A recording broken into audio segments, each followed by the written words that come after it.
getting started where we were before, or where we ended last time, is where we're going to pick up immediately now. So what happened before was the station lost all of its power from something you haven't, an event that you haven't discovered yet, and you were all in different circumstances. Dial was stuck in a turbolift with the Holdar ambassador, and Boomy and Kaluna were racing to the station, watching somebody get sucked out of an airlock.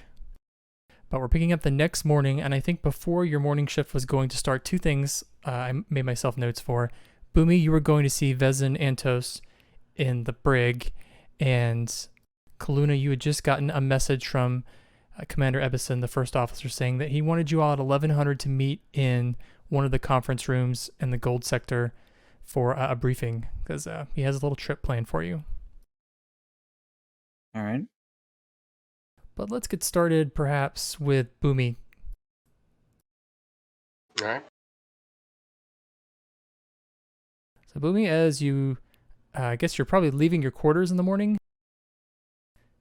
Yeah.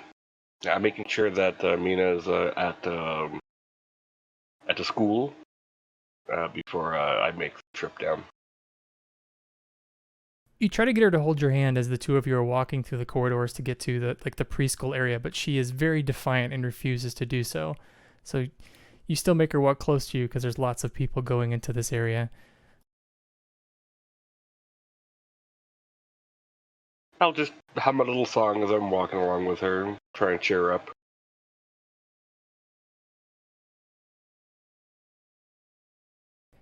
She doesn't even turn back to you to say goodbye as she walks into her preschool and the doors close, and you turn and begin to head back, I guess, to the turbolift to go where I guess would be down to the brig, because the brig is in gray sector.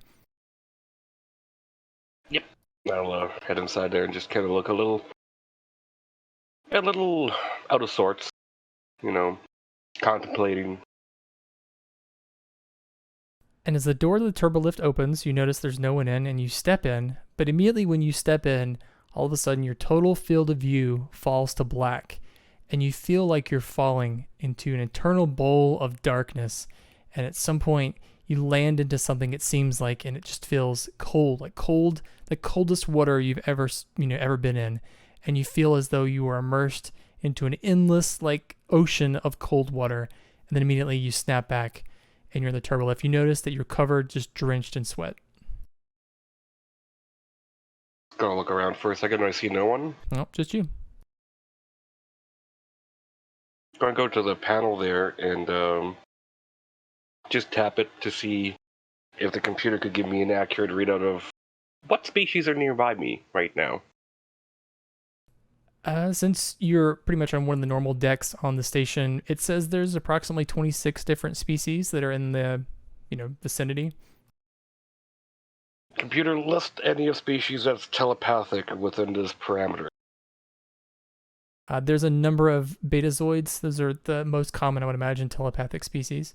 There are several Vulcans that have been registered as having more telepathic affinity. Not doing anything else, though? Nope. Okay. Right. Computer, brig. And the turbolift, the doors slide close, and it begins to move to the deck that the brig is on. No one ever comes onto the turbolift. It's just you. As you ride the turbolift, you notice too that not only were you covered in sweat, your heart was also racing, and it's beginning to calm down as this whatever moment was is past. I assume I don't have a tricorder on me because I'm not at work yet. Yeah, you could if you would normally carry one, but I imagine that would be a little unusual. Boomy is a gentleman. He is aged and experienced. Did this feel like a telepathic attack? Now that you're thinking about it, you remember when the Telfi before that you were connected to, his name is Veljeric. You were connected to his mind when he basically died. You had a feeling like this, although it wasn't nearly as deep and intense as this that you just experienced. If it is a similar sensation to what I experienced when I was trying to bring him back, I'm just going to tap on the panel to Ward 7. He was like, is everything all right down there? Let's say Kaluna. You get that call just as you're walking onto Ward 7. This is, Kaluna. Everything seems to be fine here. Is something the matter? Just a feeling. Is everything all right with our telepathy patient, the one that we resuscitated? I'll check. And, I'm assuming they're alright? Yeah, you look at the chart, and actually they had been discharged the night before, so they're no longer even on the ward. So I report that and I say, looks like they left the ward sometime last night. Could we just do a It's gonna sound strange. Could we do just a checkup on them, make sure that they're okay? Certainly, I will put out a notice for someone to check on them. Thank you, and please keep me posted. Will do. Just, gonna stand in the purple lifters for a second and just thinking, and he's like, his hands on his legs, he's just tapping his sides as he's processing what he experienced.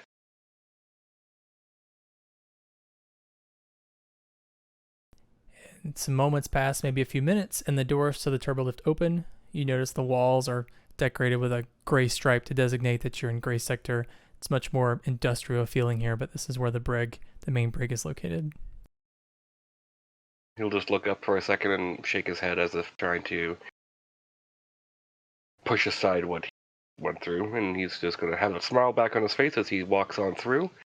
And the first person he sees, he's just going to look at them and smile. Like, this section could use some more sunshine, couldn't it? And one of the people you pass, it's pretty much all security yellow here, and you notice it's security, not engineering, because everyone's carrying phasers. But probably the first person you pass would be a human male, and he looks up at you and he kind of smiles and he says, "Yeah, I guess we could use more decoration. It's very gray here, isn't it?" Yes, it really dampens the mood. And he stops and he says, "Do you need help to find somewhere?" Yes, I'm here to see someone that's been held in one of the breaks. One of the engineers. And he looks on a pad that he's carrying and he says, "Do you have a name?" And Jim, I forgot again. I don't know where my notepad is. What's his name again? Vitor? His name is Vezin Antos. Vezin. What do I keep? Vezin Antos. And he looks for a moment and he says, "Brig number 3, just at the end of the hall." Thank you so much. He says, "You're welcome, good day." And he turns to go into the turbo lift that you just exited. Yeah, I'll make my way on down.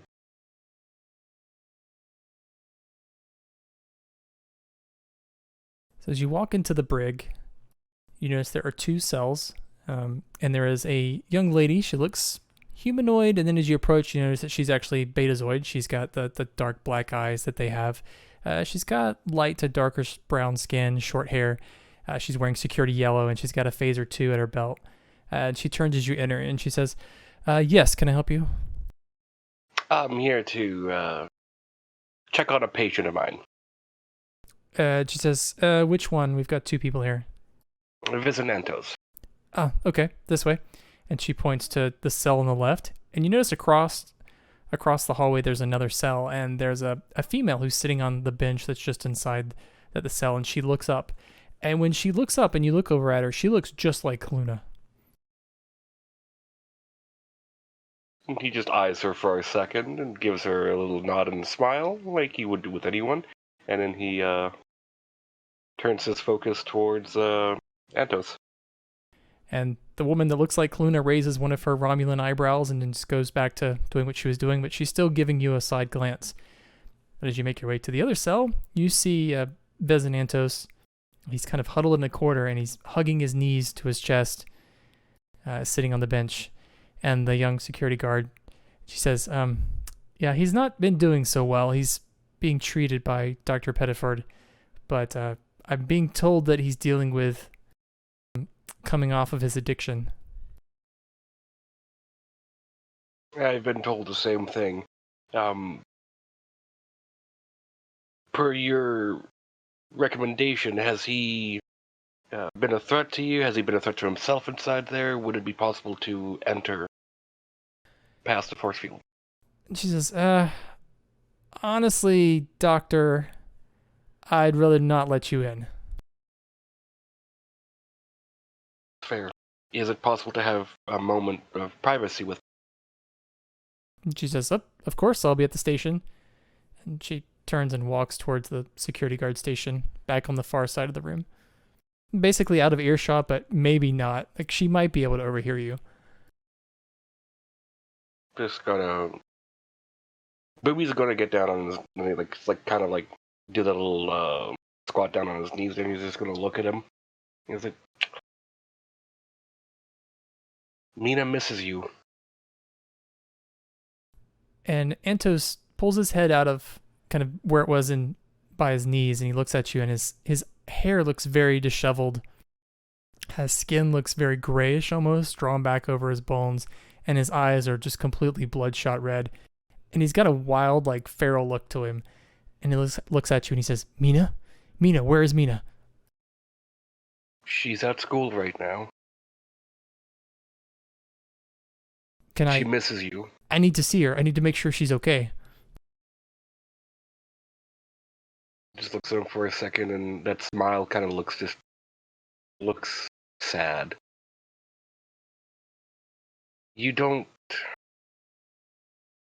look good right now. It might scare Mina. But I want to give her something from you, though. And I need you to understand that this is to keep her as safe as possible. And at the same time to help you push through this, come back to be her father. Okay? And he says, just open the force field. It'll be fine. Open the force field. I'm going to ask you to make a letter for Mina. It can be words or it could be a recording. You have to realize you will scare Mina if you look like this. If you can't get through. She misses you, and she needs you to come back. Not as whatever addict you were, but her father that she remembered. And he yells and starts pulling handfuls of hair. And he says, the lights are too bright. Turn them down. Turn down the lights. It's too bright. He'll just look to the security officer and just nod his head like, turn them down. And she hits a few buttons and the lights dim. And she says, this happens all the time. It's understandable. I'm just going to, and he's going to stand up and tap on the panel for a second. I'm going to administer some anesthesia. Nothing too strong. It's just a mild sedative to make him relaxed. She says, should we alert Dr. Pettiford? That's his doctor. You can let him know that I was down here. And yeah, Boomy's just going to, through the environmental of that brig, just to introduce a slight sedative. Just a more calming agent. And it seems to have an immediate effect. Like, he stops like pulling the hair out of his head, and he stops shaking as much, and he's still babbling a little bit about the lights, how the lights are too bright. There's too many lights.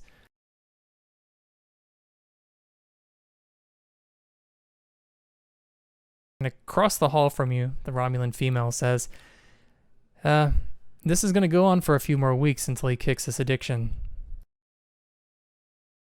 You just look at her for a second like, I've read the reports of the substance. It will be a difficult venture for him. You should talk to Dr. Kaluna. I'm sure she could come up with something that would help the neural degradation from his addiction, which would help speed his recovery. Of course, she'd have to get involved, which is not something she likes very much. Looks at her for a moment and he's like, I take it you know the good doctor very well. I know her better than most.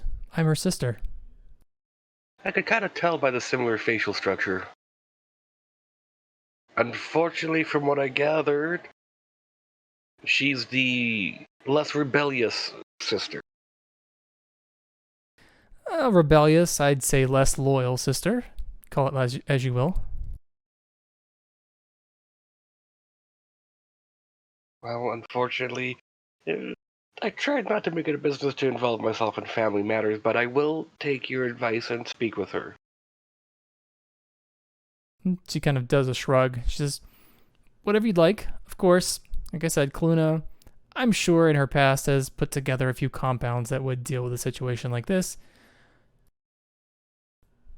But it'll be interesting to see what she does. Just smiles. It's like, well, thank you so much for your kind information. I will talk with. He'll look over at Antos. And he's got his head turned on his knees, and it almost looks like he might be sleeping.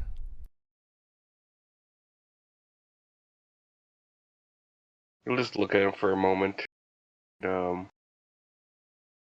Look back to the guard. Like, does he have any moments of lucidity, or is he normally agitated like this most of the time? It comes and it goes. When they first brought him here, I don't think he was this bad, but I've been told by the doctor that he's gonna get worse before he gets better. You mentioned Mina, his daughter. He does talk about her almost exclusively. If you are present when he has one of these moments of lucidity, ask him to record a message for her, or write one down. She says, I want to give her something. Certainly, I can do that. Thank you. And if Dr. Pettiford has any questions, feel free to have him reach out to me, of course. Of course. And she stops. She says, Doctor, are you feeling all right? You look a little, I don't know if that's the correct word. You look exhausted and your shirt looks like it's soaked.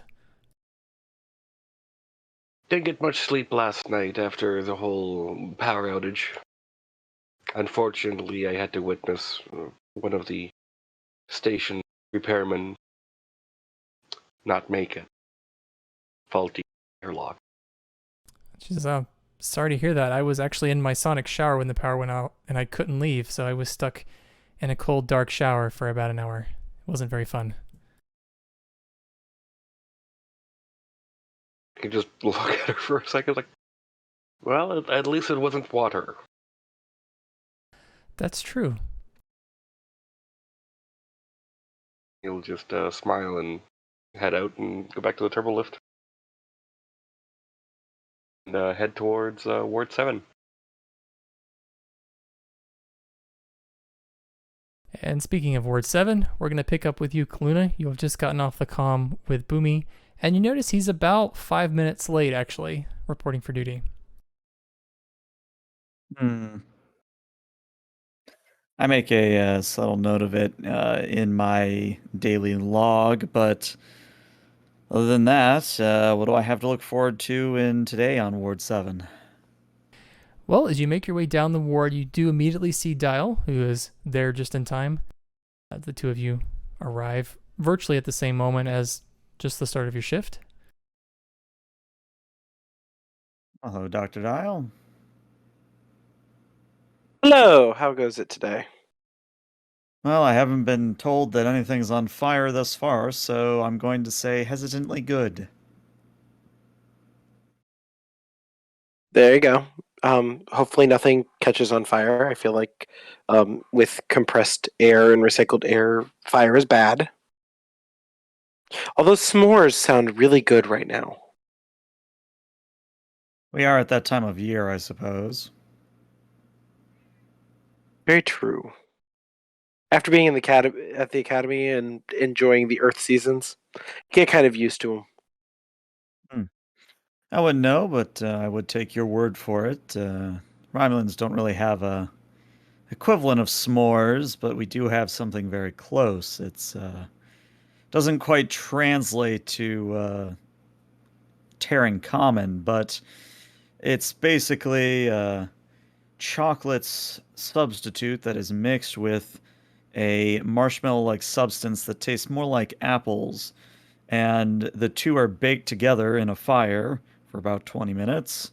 And then the end result, you end up chopping up into tiny pieces and eating like popcorn. It's actually a rather novel experience. That sounds intriguing because apple popcorn. The only thing you're missing is caramel, and you get all of the winter flavors that I would love to try. Well, if I'm being honest, there's a reason that whenever trade opened up with the Federation, caramel was at the top of the list. I guess that's true. Anyways, let's see who we actually are dealing with today and what crisis we'll have to solve. Knowing our luck, I'm sure that we'll have something amazing. Though, as a reminder, we do have a meeting with the first officer of the station in, look at a chronometer, X amount of time. Oh, that's right. I did see that on the agenda when I was reviewing the notes in my room before I came in. I wonder what that meeting's all about. The way he said take a little trip, I imagine we're going on an away mission of sorts. Always fun. Did some small away missions while I was in the academy and random postings, but never here. This will be interesting. Well, based on what's happened recently, we're probably going to be going into the combat zone, or so is my theory. Well, I should probably go brush up on field medicine. That would be astute of you, yes. Well, if you need me, holler, and I'll go into the doctor's room and start reviewing some basic first aid, field medicine, figuring out what kind of supplies that we would have on us that I might have to cannibalize for medical purposes. Kaluna, as you start to walk down the hallway, stepping out of the changing room, one of the changing rooms, is Lieutenant Deleuze, one of the nurses, and he stops and says, "Good morning, doctor." Good morning, nurse. Anything happening on the ward I should know about? Well, it's a pretty slow morning, actually, on Ward 7. Most of the Telefy patients have been discharged. The only excitement I have to tell you is Nurse Ambrose is in a bit of a mood. Kind of a rumor floating around that she broke up with her boyfriend yesterday or a few days ago, and she's a bit on the warpath. I'd be a little delicate with her today if I were you. Well, if I may offer a suggestion, you continuing the rumor does not help her situation. Just trying to do my part for the continued health and safety of my coworkers. And then I just sort of nod at them and continue on down the ward. And as you make your way to the nursing station, you see Zila, who is behind the desk doing her thing. And also you see Ambrose, who's also seated to the side. And Ambrose has actually dyed her hair, which was normally like a light brown with streaks of white. She's dyed it to a bright pink.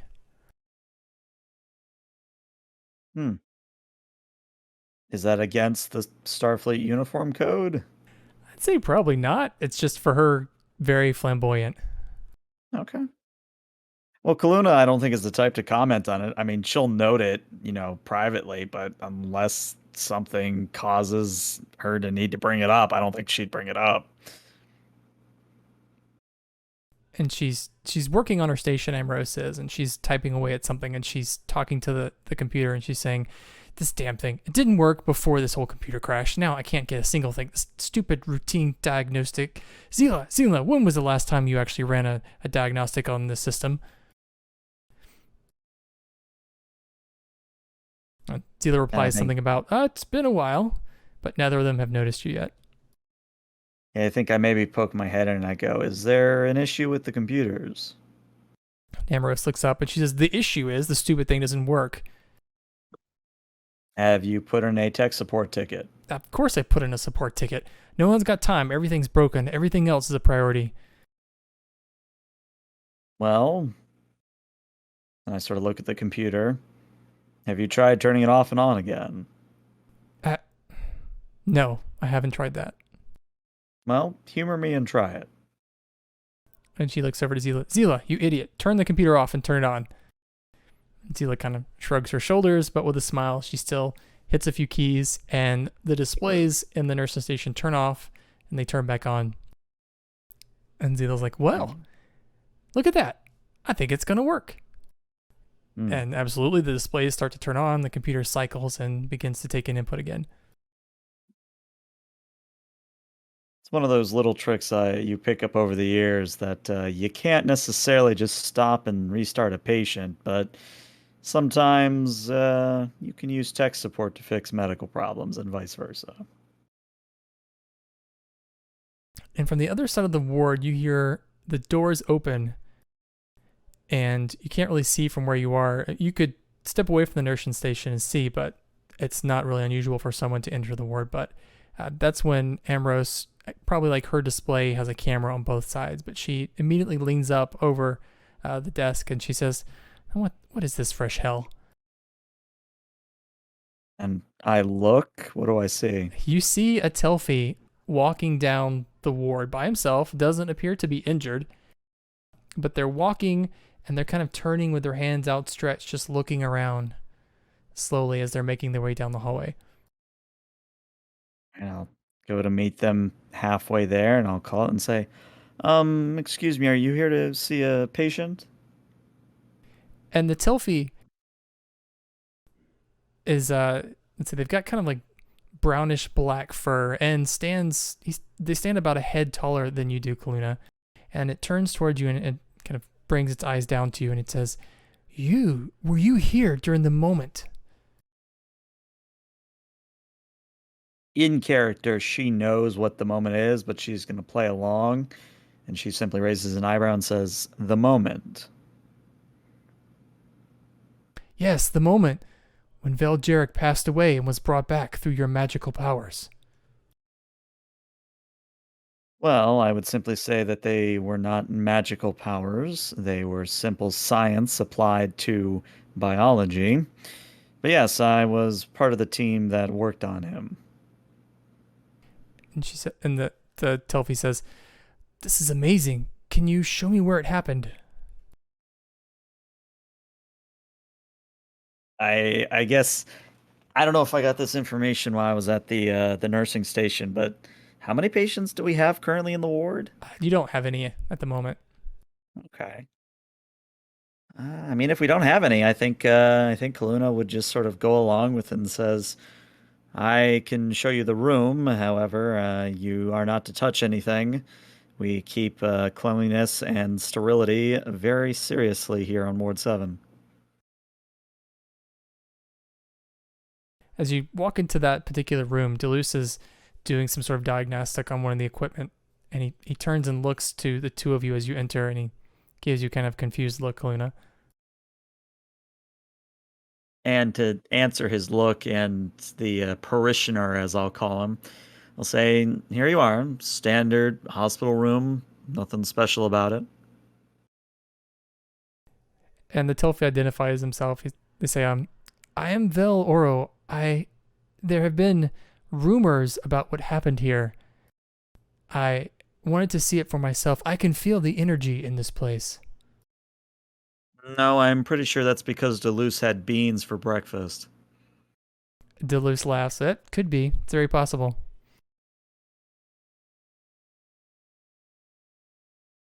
Oro begins to he doesn't touch anything. Like, they make sure to keep their hands off of the surfaces because you said not to, but still, as close as possible without actually touching it. They're running their hands over all of the equipment and stuff, and actually they walk over to Deleuze and do the same thing where they don't exactly touch him, but it's just very close. And Deleuze gives you a look, Luna, and he says, could we get some space? Yes, back up a little bit. Deleuze is a valuable member of Ward 7. He's not a piece of equipment that you can sort of probe. And I'll say around this time, Boomy, you were walking down the hallway headed towards the nursing station to get the report yourself when you turn and you see in this particularly, it's not a large room, but it's not a small room. You see the Telfie rubbing their hands almost over Deleuze, and then you see Kaluna also there as well. Normally, we're the ones doing the physical examination. Well, and I motion at Boomy. Dr. Boomy here also worked on the individual in question. They might have more answers than I do. Pardon? Oh, our visitor here wanted to know more about the procedure that brought that Telfie back. Oh, well, hello. And Telfi says, "Hello, I am known as Vel Oro." Pleasure to meet you. I am Boomy.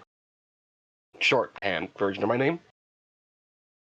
Boomy, it is a pleasure to meet you. You performed a miracle here, I see. I just did what any doctor would do, is keep their patients alive. The news is traveling like a wind across my people about Veljeric, how he crossed over but did not meet the ancestors and was brought back to life through your wizardry. I wouldn't say he crossed over. It was very close, but he was still able to pull through himself. All we did was help him make sure that he had a tether or a hand to grab on.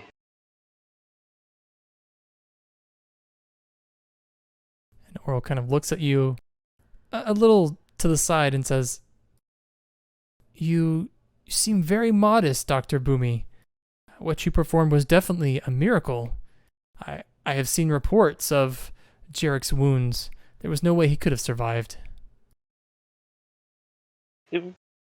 Not to, how do I want to say this? Not to dismiss or diminish your people's accomplishments, but 200 years ago, how many people would have died from what you can treat now? I confess we don't have records from 200 years ago. I would only be guessing. Okay, well then, how would... Do you think that it's reasonable to assume that there was a higher death rate on your world for what you would consider normal or minor injuries nowadays that you can treat relatively easily? Sickness, for example, that was ravaging your species, now is treated by a simple bit of medicine. Doctor, there is virtually no sickness amongst my people. Alright, well, let me explain it this way then. And he'll look around for a second, like, on Earth, there used to be, I believe, plagues that would go around, major sickness. It wasn't until the discovery of something called penicillin was found, and it was used to help with a lot of medical treatment. Over time, injuries that were grievous and grave and would be certainly a death sentence slowly became easy to manage and treat. It took time, but they were able to do it, just as your people will do one day. It'll just take time. What we did was nothing what you would call a miracle. It was simply that we just have the knowledge, the experience, and the technology. There have been people who have what we would call flatline for minutes at a time. I believe the longest record is a Talaxian fellow. I want to say he was, I want to say 48 minutes, if not longer, and he was being able to resuscitate. Kaluna, if you can give me a display expertise roll, please.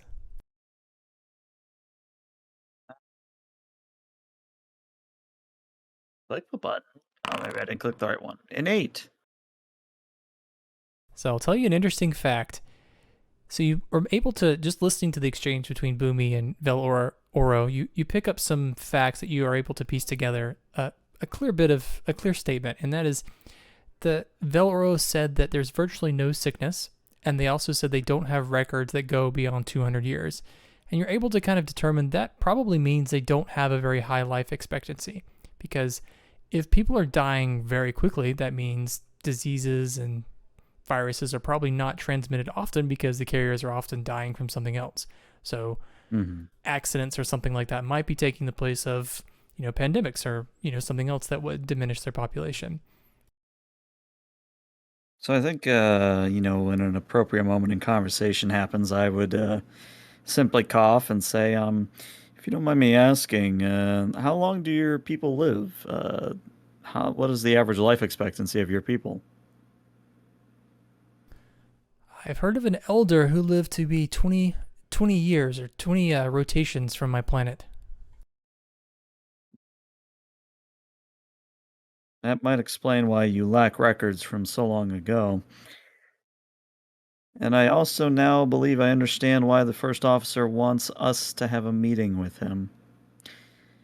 Well, unfortunately, visiting hours are over. Hopefully, you've seen what you've wished to see, but however, I must ask you to leave, unless you have any other medical concerns that we can help you with. And Oro steps out of the room and says, "No, no, I've felt the power of this place. Thank you for allowing me to visit." Just sort of nod and wave them goodbye, and then when they leave, I'll just sort of let out a long breath and turn to Boomy and say, I have a feeling that we're either going to get dressed down for inspiring what I'm sure is going to be a religious event for these people, or we're going to be sent to, well, I guess feet on the ground, as it were.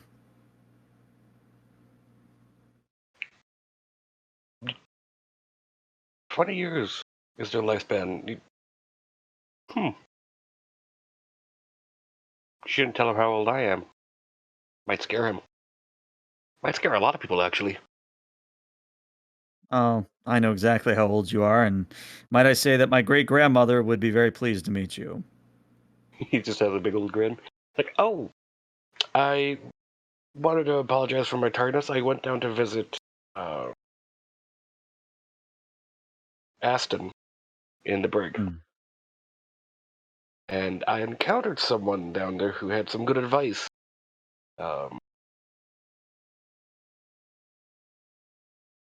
are you I going to believe elaborate on she's. what this advice was?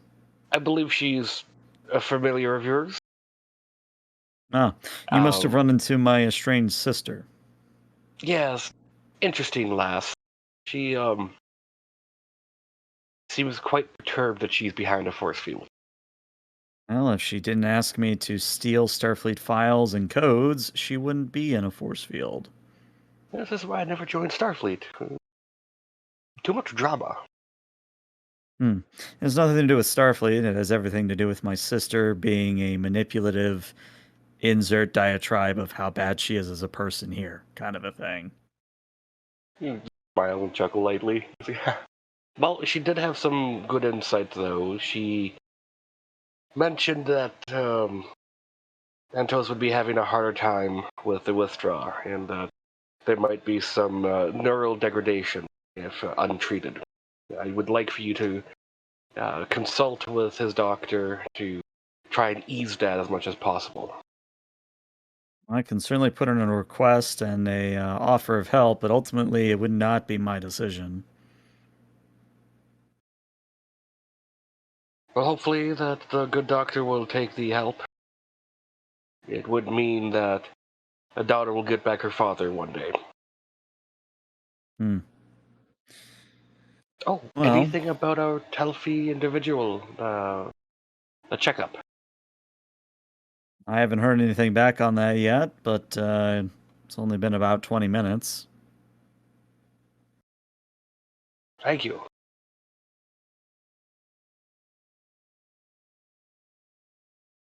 And yeah, I think we just sort of kill time until either we get word back on our Telfi friend or we have to go to that meeting.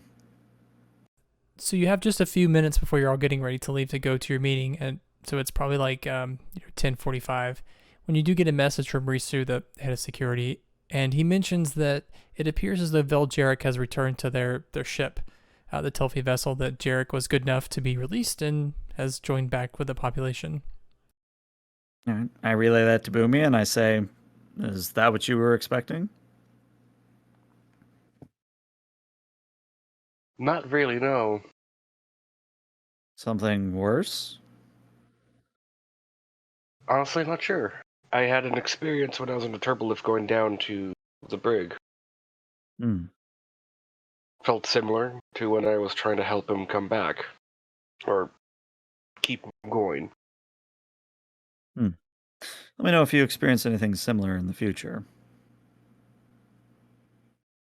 Very well. He's just gonna contemplate more and trying to recall that experience. So what you're recalling, Boomy, is that trauma that you felt was a deeper. It was almost it's not like the normal flashes you get through psychic contact. This was almost like you had lost your own senses. So you not only perceived what you saw, but you even felt it too. Like all the way, all of your senses felt like you were falling through this black pool of cold water.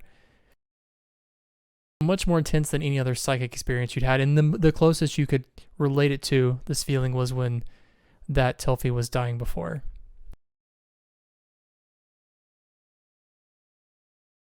Yeah, for the first time, Boomy will not have a permanent smile plastered across his face when he's walking towards this meeting. He'll just be more in thought.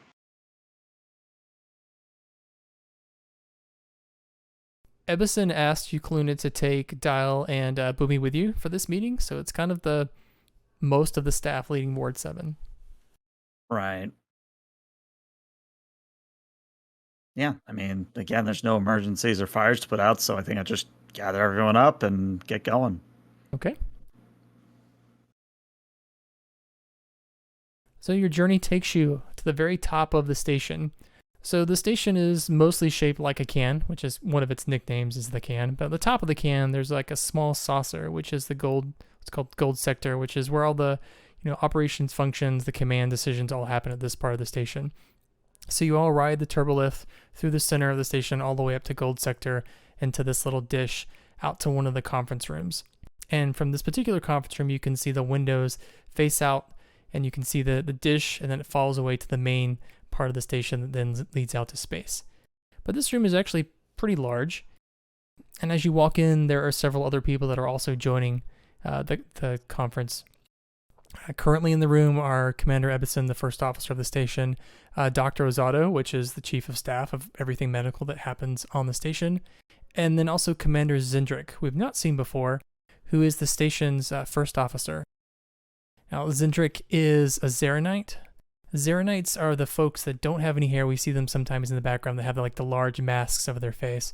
But Zendrick is already seated, and so is Ebison. But as soon as you all enter, Ozato stands up from her seat and straightens her uniform and heads towards Eucluna. All right. I pause before moving towards the chair and wait for them to approach. And she notices Boomy, you, and Dial walking in with Cluna, and she gives both of you kind of a harsh stare, and she says, "You two, take a seat." Look up and Yes, smile ma'am. and nod. Sit down. And to Cluna, she says, "A word, please, Doctor." I do the Romulan eyebrow raise and motion for her to lead wherever she wants to have this conversation. And she leads you off to a corner, kind of far away from the table. And she says, "Doctor, I understand you are not a Starfleet officer and you don't have the benefit of our training, so you may not completely understand what I'm talking about here. But you do understand your position on the station. You are under my authority. You do understand that, correct?" I'm fully aware of that fact. I'm not sure I understand the ominous overtone here. You have been requested from this meeting personally by Commander Ebison. Now, I do not know the nature of the relationship that you have with the commander. However, medical assignments should go through me. Well, it's not as if I requested or asked for this, if that's what you're worried about. Of course. And she kind of looks away for a moment and looks back to you, and she says, "There's such a thing called the chain of command, Doctor." I'm fully aware of that fact. Again, I had no knowledge of this meeting before it was called. Well, in the future, I hope with your dealings with the commander, you could remind him that anything like this in the future needs to go through me. I can certainly pass that along. And then she kind of looks at you and she says, "Well, as you were, take your seat." Then yeah, just take a seat. No ceremony about it. And I'll describe her again because, Boomy, you did have a good question, like, who is this person? This is the Andorian female who's the chief of staff. She has the rank of captain. She's wearing a the medical blue Starfleet uniform. Her hair she has white Andorian hair, but it's pulled back in a bun to the point to where no piece of stray hair is, free at all. She normally has a very stern look, but even now her pale skin, it's pulled back and like to deep lines of frustration as she watches Kaluna take her seat, and then she goes back to where she was before. But her rank is captain, and basically she's the boss of all the medical personnel on the station. She assigns who goes where, who gets assigned where, to what shift and all of that. She's basically the one in charge if it's anything medical related. Okay. Yeah, I didn't recognize what it was like. Her attitude caught me off. I was like, what the... What's happening? She has a reputation for being stern, but she is a little worse today than normal.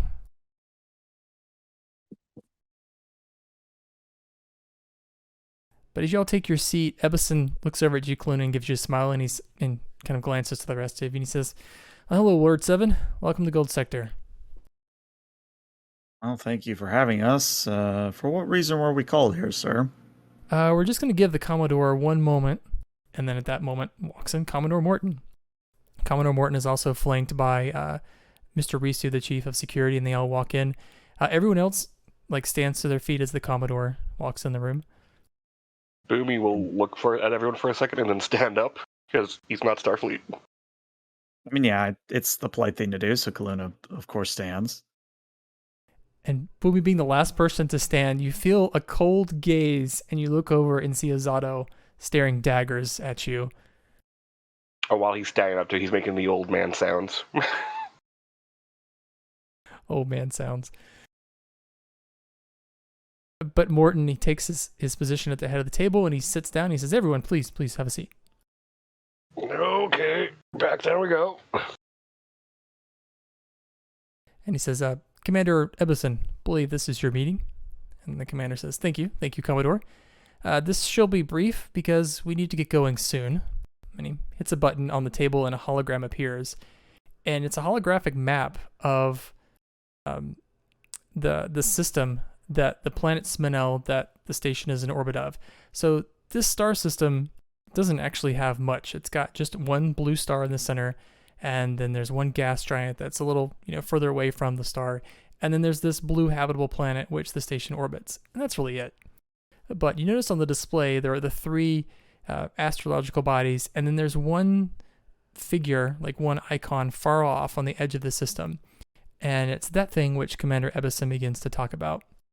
And he says, "The creature appeared approximately," and he names off a time, "yesterday, and when it appeared, that was when the energy wave was released." And he hits a button on the table, and you can see a graphic from this icon, this creature he's talking about, at the edge of the system, and there's an energy wave that passes out, it hits the station, and then goes all the way out to the star in the center of the system. And he says, "The energy wave traveled faster than the speed of light, and it struck the station, which, luckily, our shields activated beforehand. The shields caused the power to fail for just a moment, and when the system reinitialized, the main computer didn't restart correctly, which was the cause of most of our woes. Now, some more piece of information. That wave, if it would have hit the station without our shields, would have killed everyone on board." There's a kind of minute of quiet as everyone digests this, and then he moves the display, the graphic, and you can see on the other side of the planet was the starship Victory. And he says, "Luckily, the Victory was on the other side of the planet, and the wave didn't affect the ship at all. Apparently, the planet Spinel shielded it entirely." So that's one bit of good news. And he says, "Now information about this creature," and he presses more commands on the table, and the graphic jumps back to that icon off of the edge of the station, and it zooms in. And there's something floating there in space that looks sort of like a gray bean. Sorry to interrupt here, but I'm just curious. This wave would have destroyed the station or life on the station, but what about the planets affected by this? What about their life? Yeah, Ebison says, "That's a very good question, Doctor. Of course, the planet is uninhabited. It has no indigenous species, flora, or fauna. So nothing was affected by the wave. We did monitor the atmospheric conditions of the planet. The temperature globally went up 1 degree. I mean, if this is a normal occurrence, that could explain why there isn't life on the planet. Indeed, Lieutenant, it's a number of unexplained phenomena for sure. We were very fortunate to have any other ships out there, or even a Telfi, or having any vessels out there. We were definitely lucky the Telfi vessel had just left. Had it been in the system, I don't think they would have survived. But looking at this thing that's floating in space on the outskirts of the system, Ebison begins to continue. He says, now this odd thing, you notice I call it the creature, because our initial scans, we believe it to be alive, and he presses another button and the display splits in half and shows another organism that's also shaped like a bean, but it's kind of brownish. And he says, it very closely resembles a creature that the Enterprise discovered on stardate 43779.3, the creature they called Gomtu. Based off of their discovery, it was an organic ship that was actually alive, traveling through space. It had lost its crew, but our initial scans show some similarities between the two. I think Interesting. Luna looks at the display a little bit more interested than she usually is, and she says, well, we always did theorize that Tin Man had other counterparts out there. And based on what we did know of Tin Man's actions, they are capable of unleashing weaponry that is not understood or otherwise barely resisted by our own technology. Have you tried contacting it with a betazoid or similarly telepathic species yet? And Morton kind of leans forward in his chair and he says, that is one of the reasons that we have picked you and your team. And he looks to the rest of you. Dr. Boomy, it's my understanding that you and your species have telepathic capabilities. That's correct. From what we've been told from the other telepathic, we have one of the strongest abilities out there. Morton turns to Ebison, who hits more commands on the table, and the video kind of goes back, and Ebison says, now we captured this right as the creature appeared on the system on our sensors. And you see that it's just black open space. And then this being looking thing appears, and then it releases this energy wave. And Ebison stops it. And Morton takes his cue and continues. Now, because of the destructive power that this thing released, and also if it is related to the Gomtu creature destroyed a Romulan warbird very easily. And this thing could have destroyed the station. The amount of power it's released at seemingly an unwarranted situation. We weren't in contact with it at all. It just appeared and did this. I want us to be extra cautious when we approach it. Have there been any transmissions or signals or energy waves put out by it since? Emerson says, no, Doctor, it's been silent.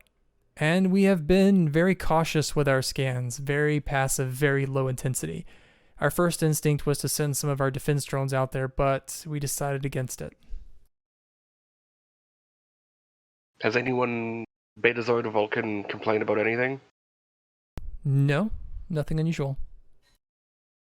Just gonna give a little side eye to Galuna. I think I know what you're referring to via body language, so I nod. Well, when do we leave? And Emerson smiles at that, but Morton cuts in and he says, now, the Starship Endeavour, when it discovered this system, and then, of course, the Belladonna system where the Telfi and Holdar reside, the Endeavour didn't continue on past that system, but they did make an initial scan, and it was the Admiral's belief at the time that beyond the Belladonna system, there were countless other possible systems that could support life. So it's possible that this organism comes from one of those systems. How it got here could be some form of propulsion we've never discovered, or it's unknown to us. There are lots of questions, I would like to make positive inroads with this creature if possible. However, you are going to leave soon, specifically because we have waited until the station's orbit has taken it on the far side of the planet. So for now, at least for the next few hours, the planet will be between us and the creature. Of course, it can always move.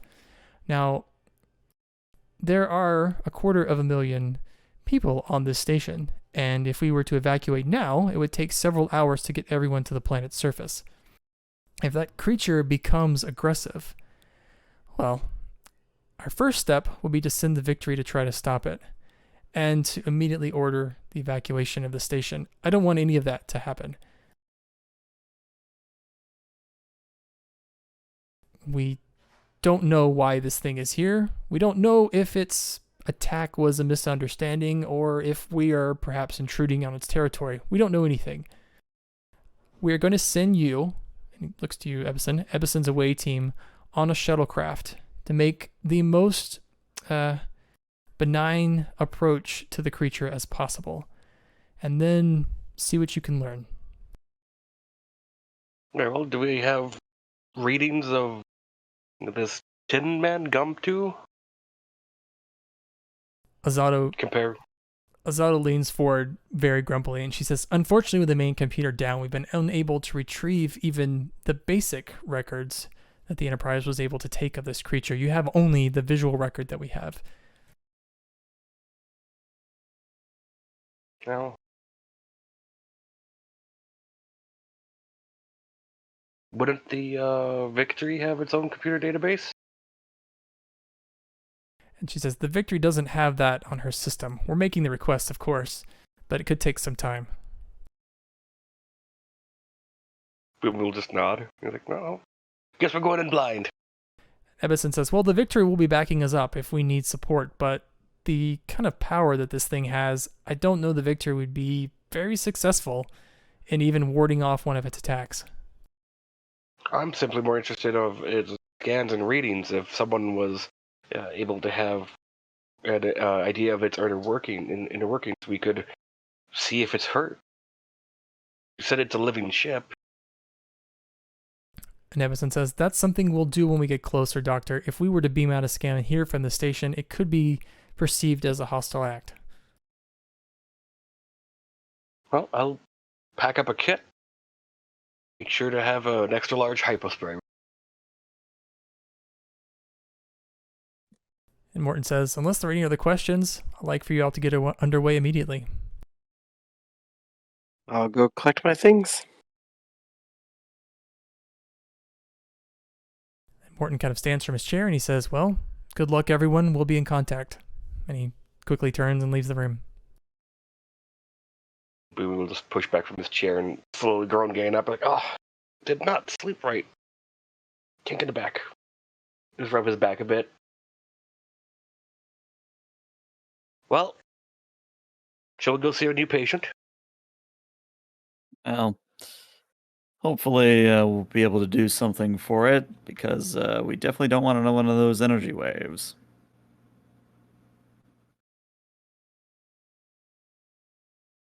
That's true.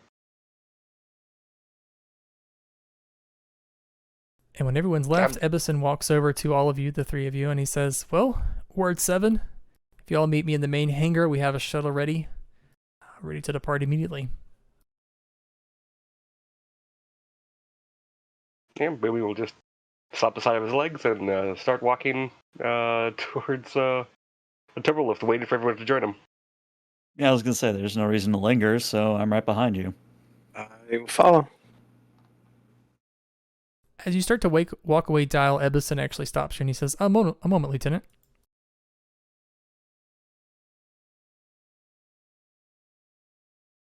He says, I've gotten some information from the Holdar ambassador. Actually, they've requested some time with you in the future. Apparently, you impressed them greatly.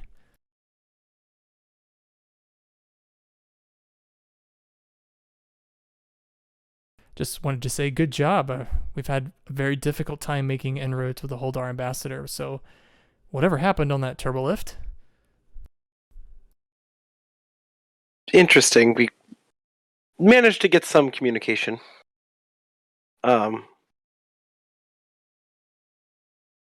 They have very little in the way of communicating, at least for in our stuff, or in our languages, but we might be able to get somewhere. Well, I just want to say thank you, Lieutenant. I guess is the proper term. It is a very difficult creature to read, and if you were able to communicate with it at all, you're doing better than most. I'm just was trying to, make small talk, make some sort of connection, save a life, all in the day's work. Indeed. Well, Doctor, I'll meet you in the shuttle bay. I've got one stop. And he kind of turns and walks towards what would be the operations center of the station.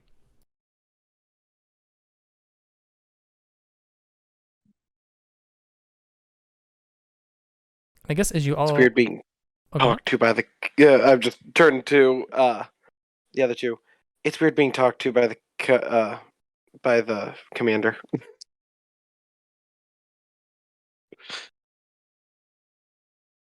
We just look through like, is it?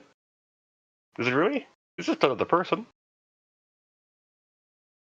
When you're new and they outrank you, everyone's a little bit intimidating.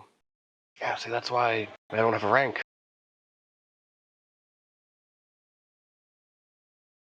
But I can still order them around, which is actually comical.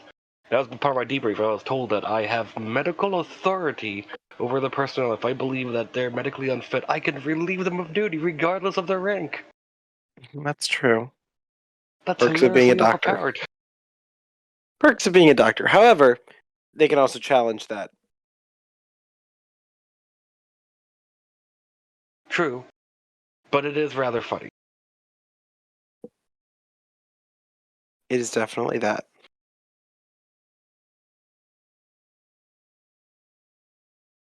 Right, shall we? Indeed. To the shuttle bay. I think you're all headed directly to the hangar. Mm-hmm. Yep.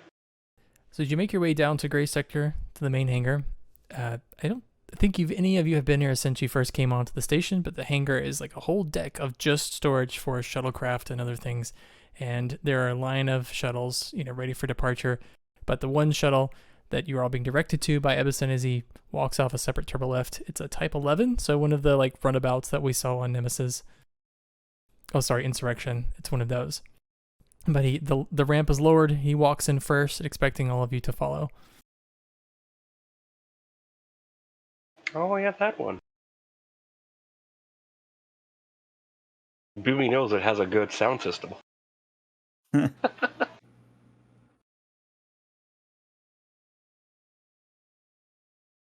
But as you all walk onto the shuttle, you see seated at the helm station is a human male, and he's wearing like the red color of command, and he's starting like the pre-flight stuff.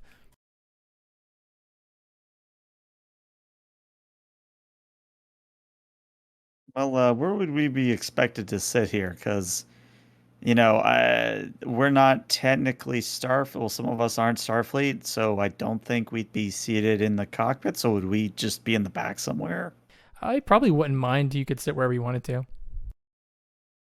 All right. Well, I think I would maybe grab Boomy and have a word as everything's, getting, geared up, ready to go. And as people are getting settled, I'll just sort of look at Boomy and I'll go, that experience you alluded to earlier, do you think it's our new Tin Man out there?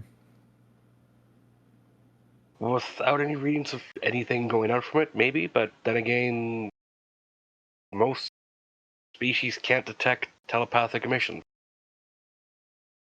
Well, the reason I ask is because you, at least from what I remember, you said it was a very powerful experience. And from what I remember of the Tin Man incident, I forget the name of the betazoid involved, but the main betazoid in question did allude to Tin Man more or less almost overloading him with emotion and memories and thoughts.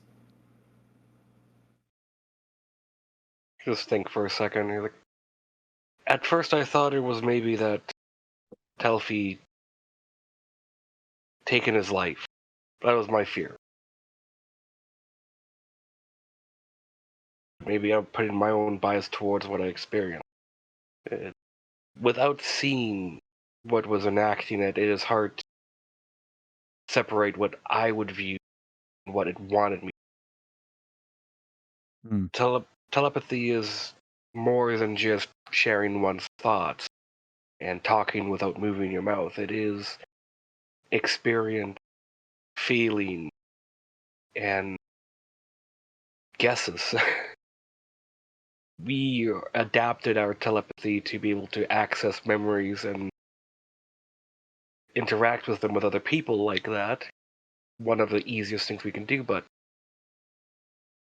when a Yulian uses telepathy for communication, or back in the old archaic days where attacks would be done, it was a destruction of your foundation. If that makes sense. In a way, it does. The attacks would target crucial memories, experience impressions, and destroy them and strip you of them. If you take away your medical knowledge, are you still you? I would wager no. The attacks are very savage.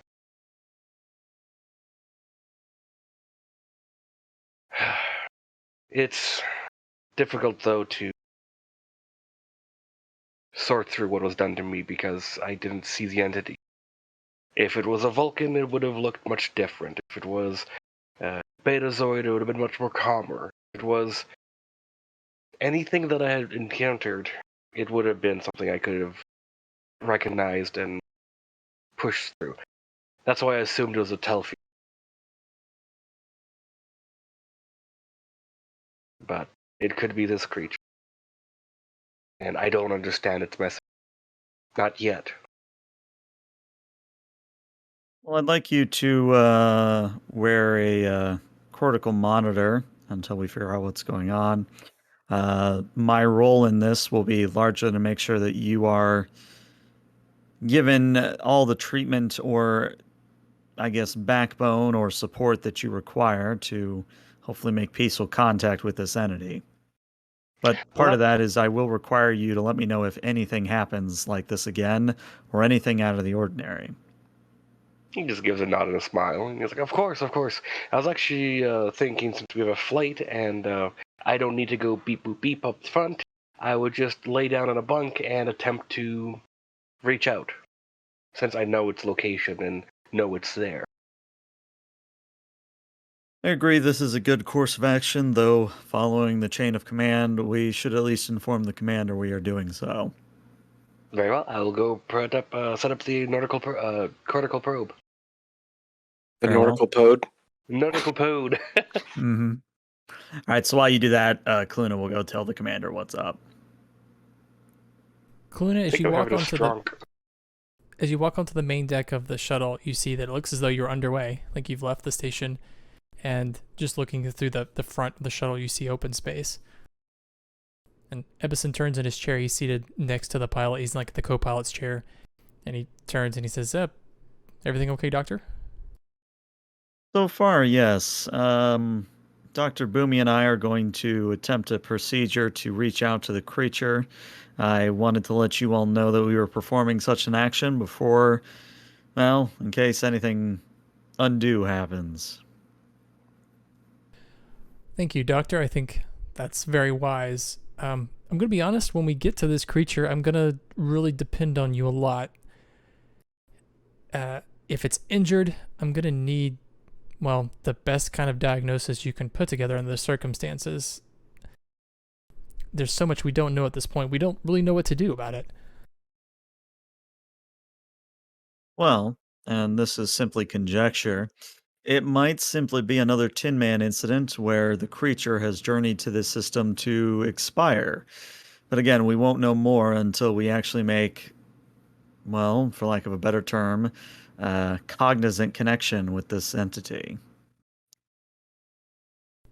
Well, whatever it is, it'll take us a few minutes to get to the outskirts of the system. Um, I was going to get something to drink. You want to follow me? I unfortunately have to monitor Dr. Boomy, but there is one matter I can at least talk to you about on the way. And he's like, And sure. then, It's a small shuttle. as he gets up and maybe a little bit of privacy, I'll lean in and I'll communicate that a certain Endorian wasn't happy. Yeah. Sorry for causing you trouble with the captain. I knew you'd be the best person for this job, and I didn't really feel like having a discussion about it. Well, I appreciate the vote of confidence. However, I'm sure that I'm going to have to deal with the stink eye, as you Federation types like to call it, but it's nothing I can't handle. The captain has her eye on certain positions inside of Starfleet Medical, and she's, I'm sure, using this position as a way to get into her next job. So part of it is partially because of that ambition that you're probably under so much scrutiny. Well, for what it's worth, I don't think it'll be an issue, but I would simply question what does she do to relieve stress? She's very tightly wound. He kind of laughs. I think she stares at exploding stars. Now, whether her anger is enough to make them explode is another matter open for discussion. Now, wouldn't that be something? An entity that could just look at a star and make it explode? I'll make sure not to tell Boomy in case he communicates the wrong idea to our new Tin Man.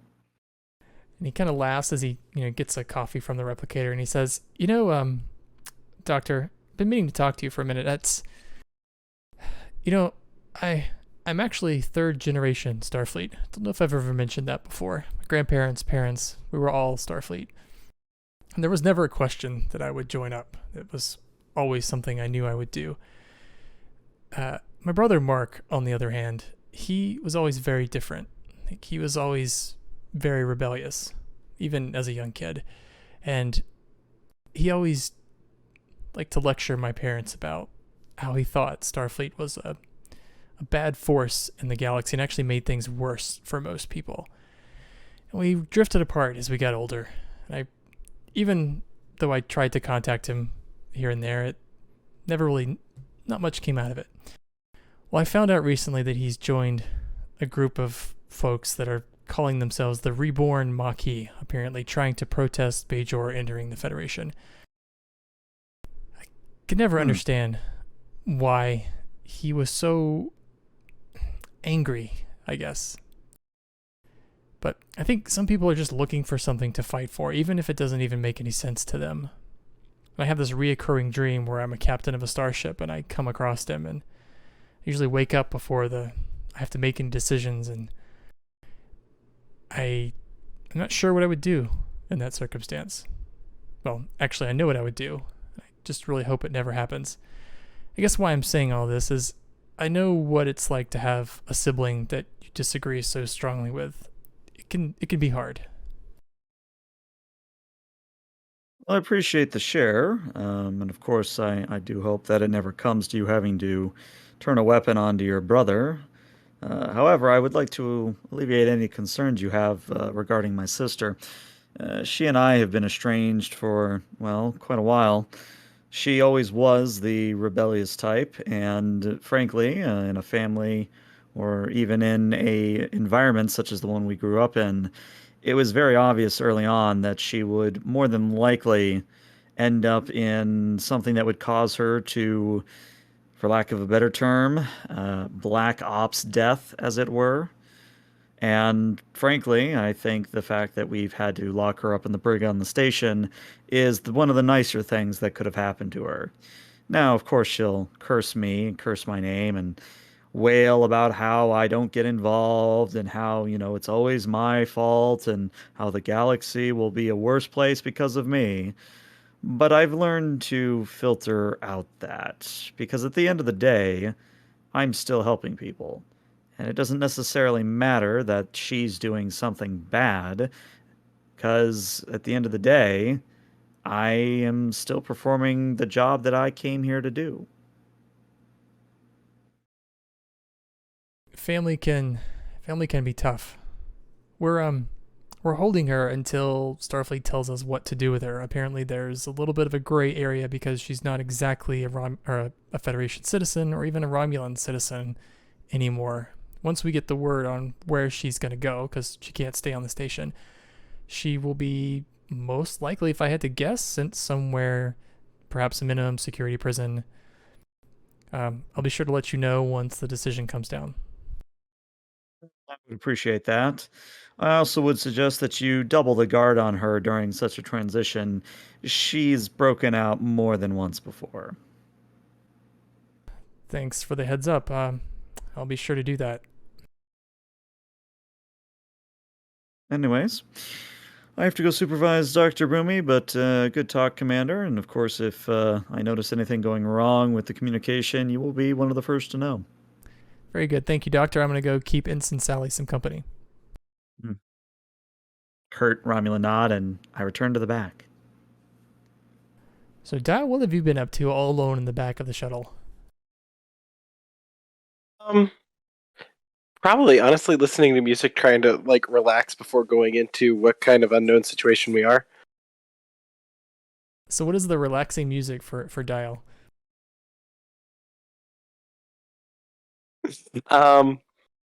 He fell in love with American musicals while at the academy. He would frequently use his transport credits to go to New York and Broadway. So, Boomy, is the musical that's playing that Dial is turned on to the speakers, is that helping you relax or going the other way?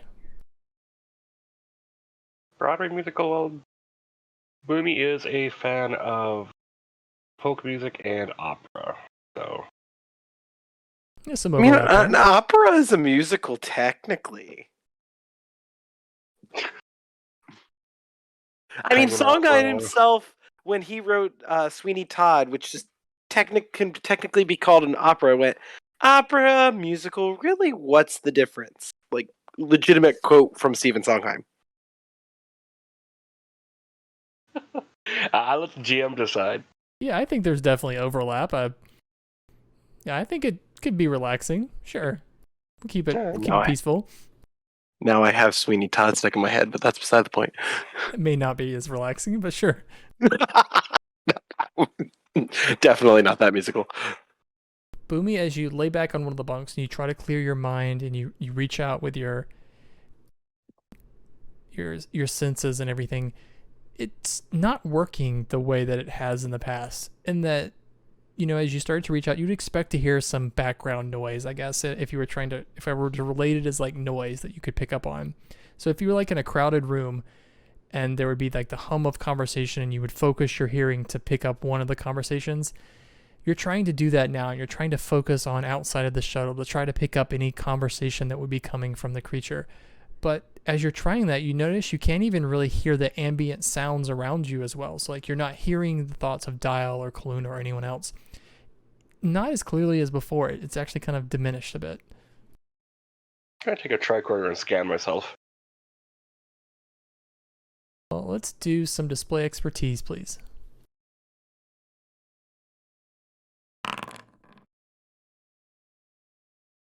Weak hit. Okay. So I'll give you a fact and then I'll follow that up with an unforeseen complication. So the fact as you're scanning yourself is I'm just making up some stuff here, but I imagine that there's probably some sort of organ or part of your brain that's dealing with your psychic system or your, telepathic system. It looks like there is a heavy amount of residual scar tissue on your brain that you don't know where it came from, but it's actually affecting your psychic ability. Gonna look at the tricorder for a little bit and pull out a med kit and see if I can give myself a compound that would help with regenerating that scar tissue. Okay. And I'll say the complication is as you're doing all that, Kaluna, that's when you walk in, you look over to the side and you see Boomy scanning himself and getting out a hyperspray. Is everything all right, Dr. Boomy? Oh, part of the alien brain that's responsible for the telepathy aspect of our society seems to be a bit scarred. Thinking it was from the initial attempt at communicating. Oh, you're running in the turbo lift.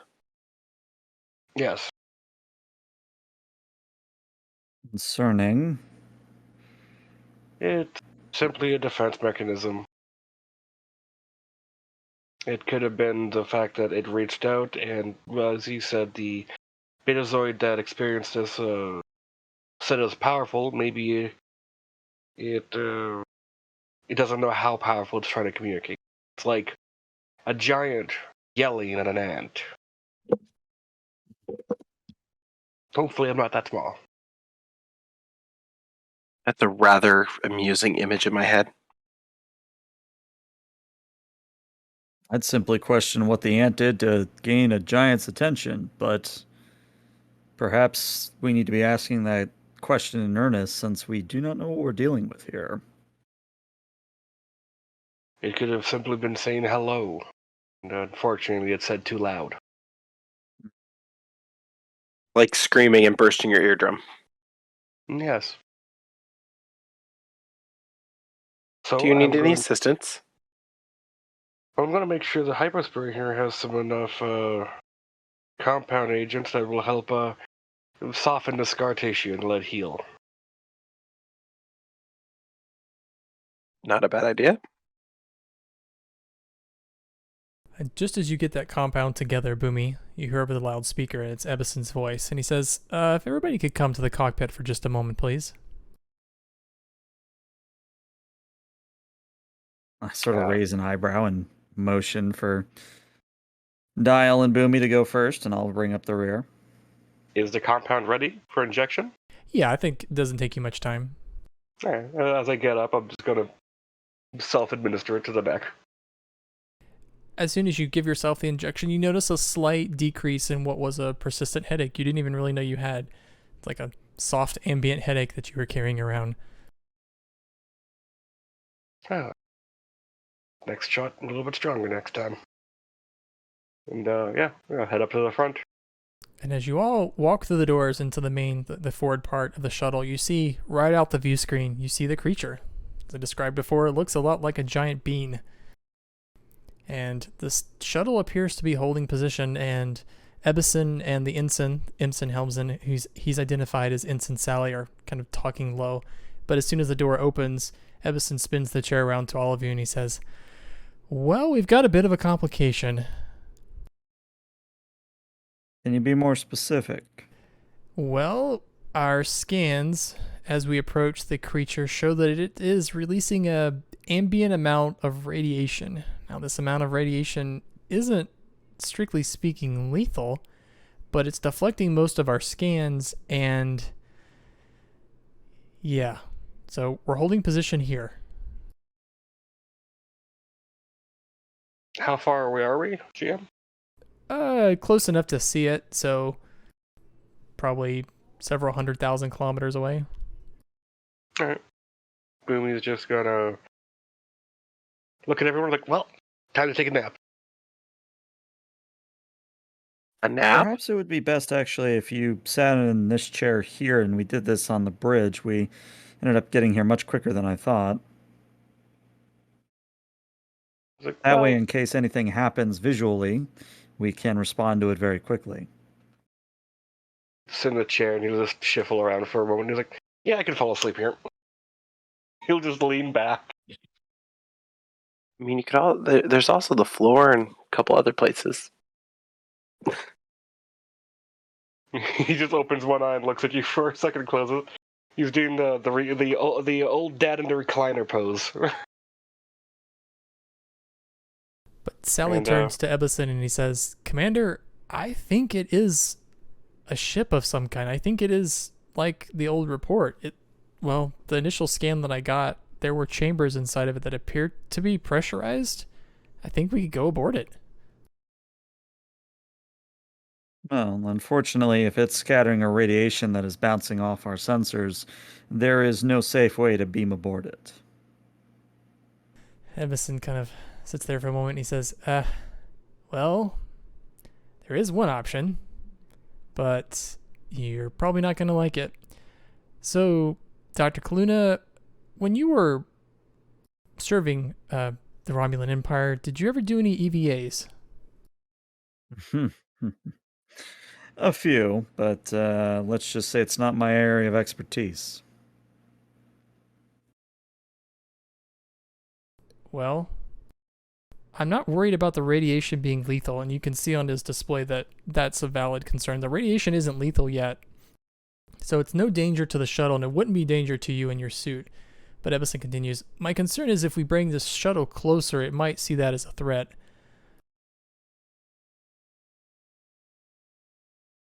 So Let's see what Dr. Boomy can cook up and see if we can gain any additional insight. But yes, I do agree that if we hit a brick wall here, that an EVA would be warranted. So what's Boomy aiming for here? He is going to reach into his mind at the same time fall asleep. I think, Boomy, in this case, you don't actually make communications with anything. You just actually fall asleep. What? No roll? Nope, no roll. As you're all sitting there next to Boomy or standing around him waiting for something, Dial, you notice first that Boomy starts snoring. Sirs? He's snoring. Hold on, it could be something where the creature is disrupting his nasal passageways. I'll clear them very quickly. Yeah.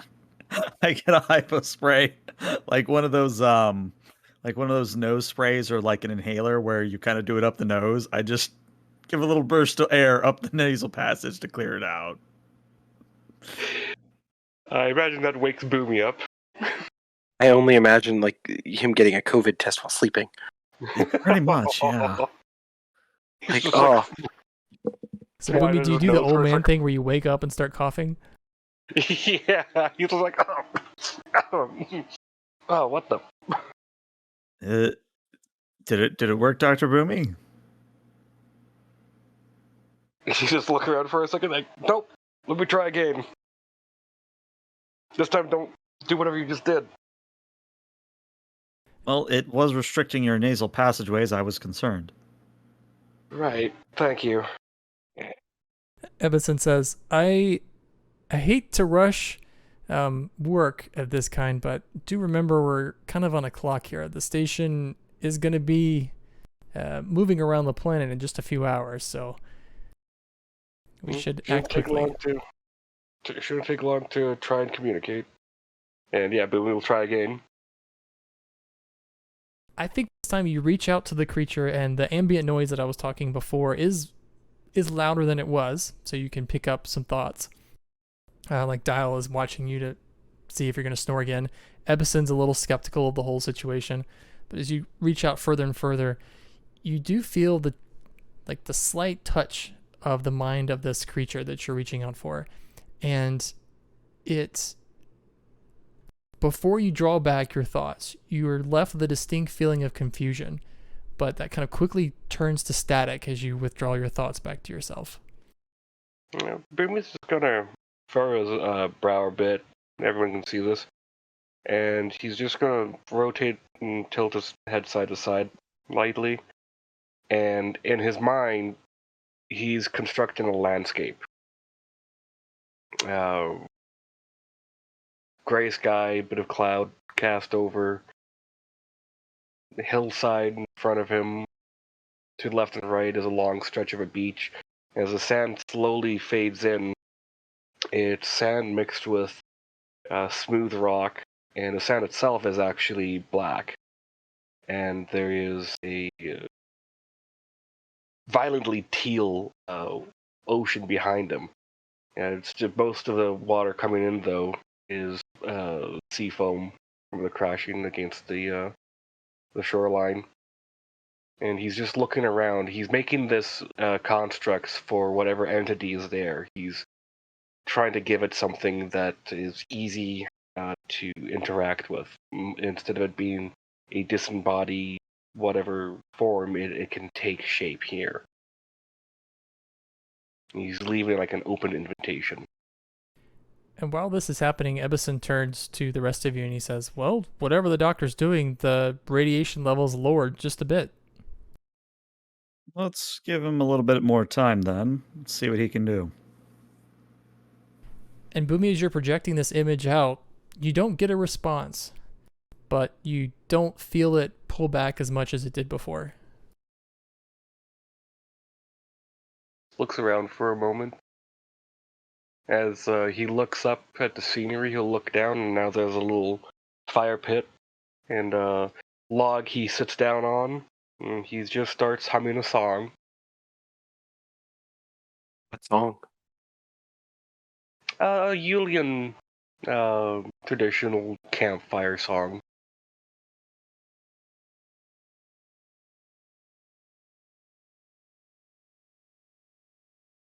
We'll just wait to see if anything or anyone shows up. Yeah, nothing changes.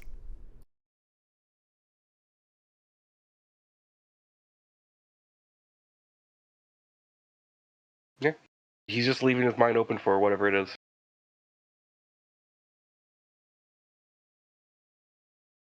I think back in the waking world, I think we'd maybe give him like 20, 30 minutes, but if nothing's happening by, 30 minutes, I think we'd wake him up again.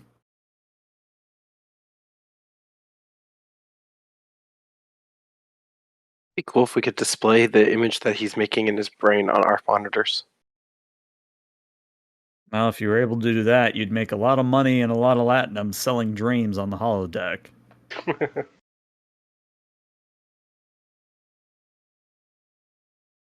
I mean, I guess that is, we could somehow program a neurostimulator to interact with a holodeck to somehow show dreams.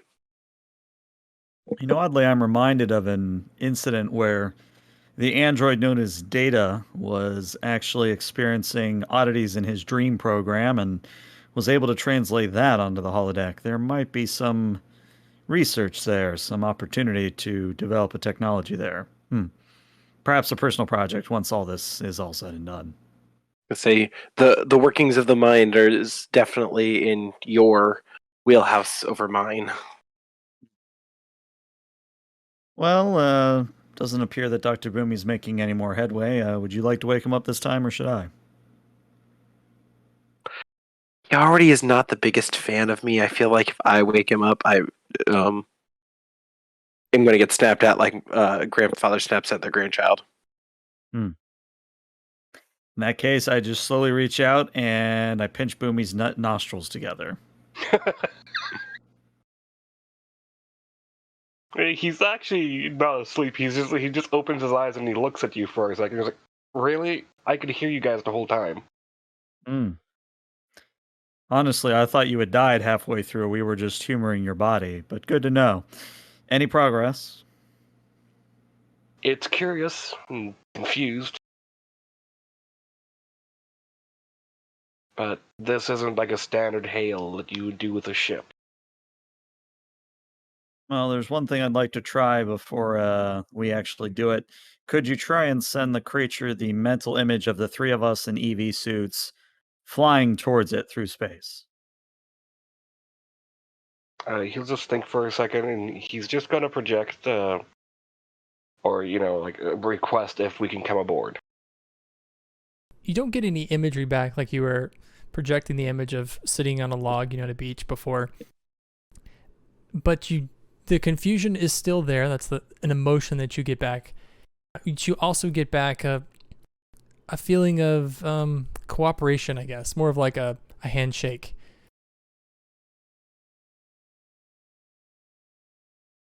He'll just nod for a second, like, okay.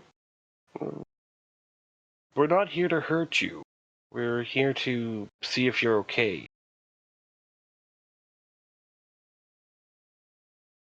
As you finish that projection, you feel a sudden wave of pain from the creature projected to your mind, and it's like a piercing pain and then immediately goes away. But it almost knocks you out of your chair. It was so sudden and intense. Was there any images with it or anything like that? No, it was Or just it's like a flash of pain. And what you've been getting from this creature is not imagery like you're sending out. It's more of like emotions or like single thoughts. it's got a grimace, and it's like, it's hurting. I don't know if it's emotional or physical though, but it's hurting. Let me try scanning it from this distance and see if there's any damage to the being externally. I'm gonna project back. It's like, we want to see if we can help. Can we scan you? And what's changed now since you felt that wave of pain is the communication from this creature has pretty much gone away. It's silenced. Is the radiation still there? Yeah, it's still there.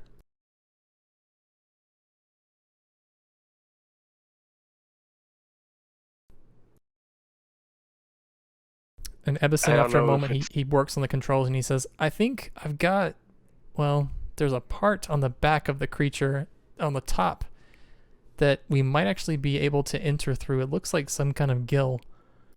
I tried to do a further scan, but as every time we do that, the radiation climbs. So I think this might be the best we're going to get from this position. All right, well, I suppose in that case, it's time to suit up and fly on over manually.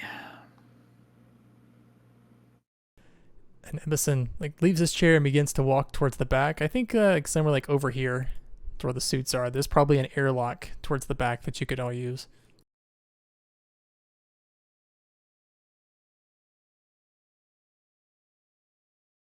But Ebison goes back and he starts unpacking the suits and begins to suit up himself. Coming with us, Commander. Of course, Doctor, of course, when we get over there, I'll leave you to it, but I feel as a senior officer, I should be there. Very well, that is your prerogative. Sally will stay with the shuttle, of course.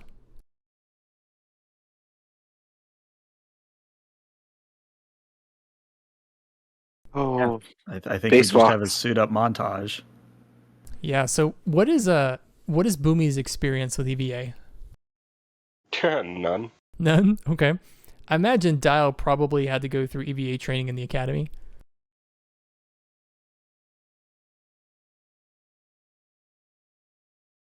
yeah, probably EVA training, but he doesn't necessarily like it.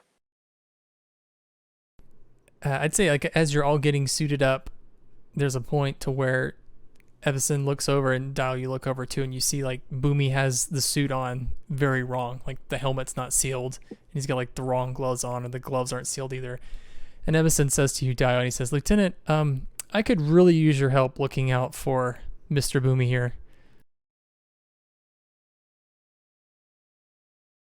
Yeah, I'll help him out as much as I can, sir. I walk over. Boomy, do you need assistance getting this thing on? I don't even know why I'm doing this. He just looks at the gloves and they're not clicking in.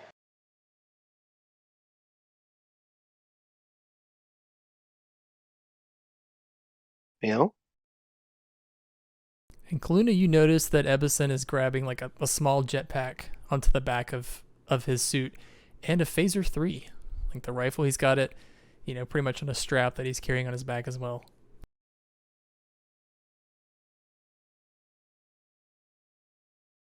Sure, that's a lot of firepower. Well, Doctor, we have to remember the situation we're in. If that thing was, well, if it did have aggressive intentions, we may have to kill it. So, just for a point of clarification, how much firepower is he bringing? Just a phaser 3. Okay. Then I think I'm going to look at the phaser 3 and I'm going to shake my head and say, unfortunately, if you bring such a weapon aboard with the intent that you might have to kill it, with a being that can read thoughts and is telepathic, maybe you can see how that might be construed as an actual threat. What do you suggest, Doctor? I suggest we go over with simple weapons, type 1s, if that. At this point, we're there to treat, we're not there to harm.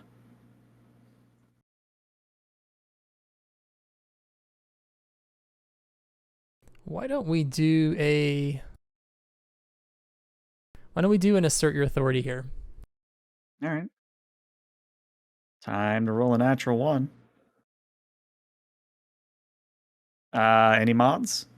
I'll give you a +2 because your whole situation with Ebison, y'all have become pretty good, pretty close to each other. All right, natural 1 incoming. Hey. I actually got a 9. Nice. Yeah. I'll agree to help them now or later for the weak hit. So he puts the phaser 3 down, and in its place, he just takes a small phaser 1, and he says, "Doctor, I can't let us go over there without some sort of protection." As I said, a phaser 1 is acceptable. It's something that, in case one of our medical instrument fails, we can actually use a type 1 to act as a scalpel. So it actually can be construed as a medical instrument. Very good. And he looks at the rest of you, and he kind of pulls it. There's like a tether that comes out of his belt. And he says, "The way we're going to do this, everyone, is you're all going to tether off of me, and I'll use the jetpack to fly us over there. So we're going to go in the order of me, then Kaluna, then Dr. Boomy, and then Dr. Dial. Dr. Boomy, am I to understand that you've never been on an EVA before?" I've never been out in space outside of a ship. I've just always been in a ship, or a shuttle, or a station. All right. Well, Doctors Kaluna and Dr. Dial, I need you to look after Dr. Boomy, make sure he regulates his breathing, focuses probably on the ship we're moving to, and doesn't look out into space. He could definitely get some vertigo, but I'll try to get us there as quickly as possible.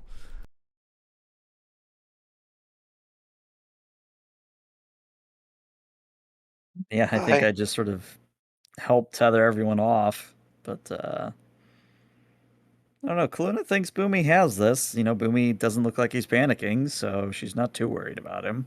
I didn't ask. What about Kaluna? Has Kaluna done many EVAs? Out of character, she may or may not been involved in several skirmishes where she had to transition from multiple ship to multiple ships. So, she kind of is old hat at EVAs. She just downplays it tremendously. Okay.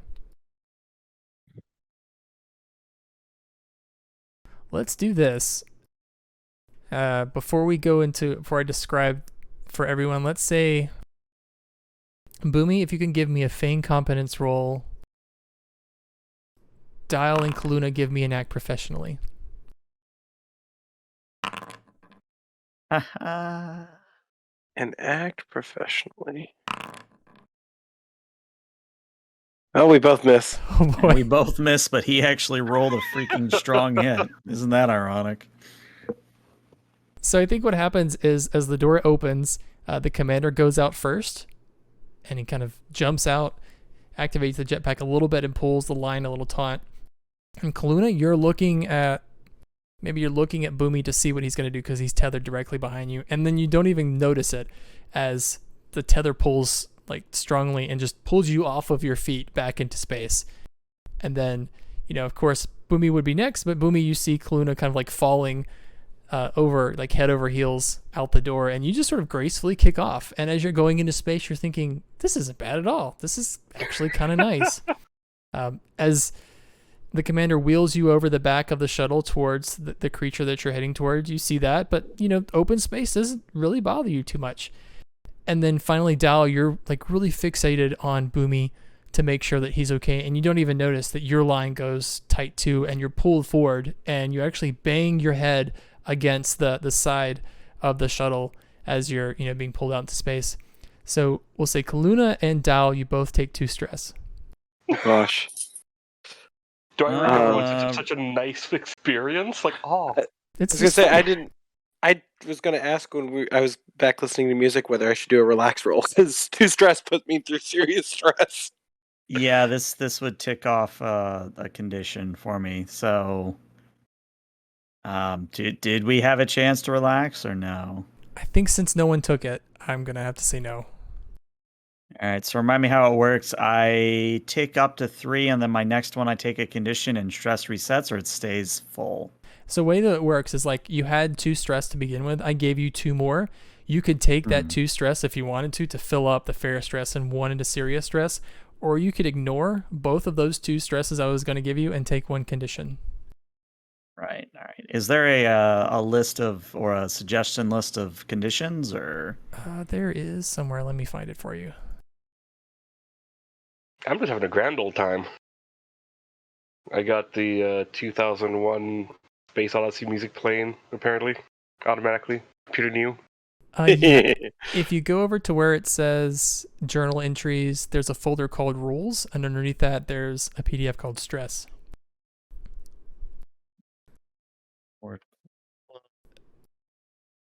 I see the core rule book. I was gonna say I have the core rule book, but I don't have the stress. Because I should probably take a condition over getting too stressed and going up to serious. Let me see in the book where it is. I probably didn't bookmark it for you guys. One moment.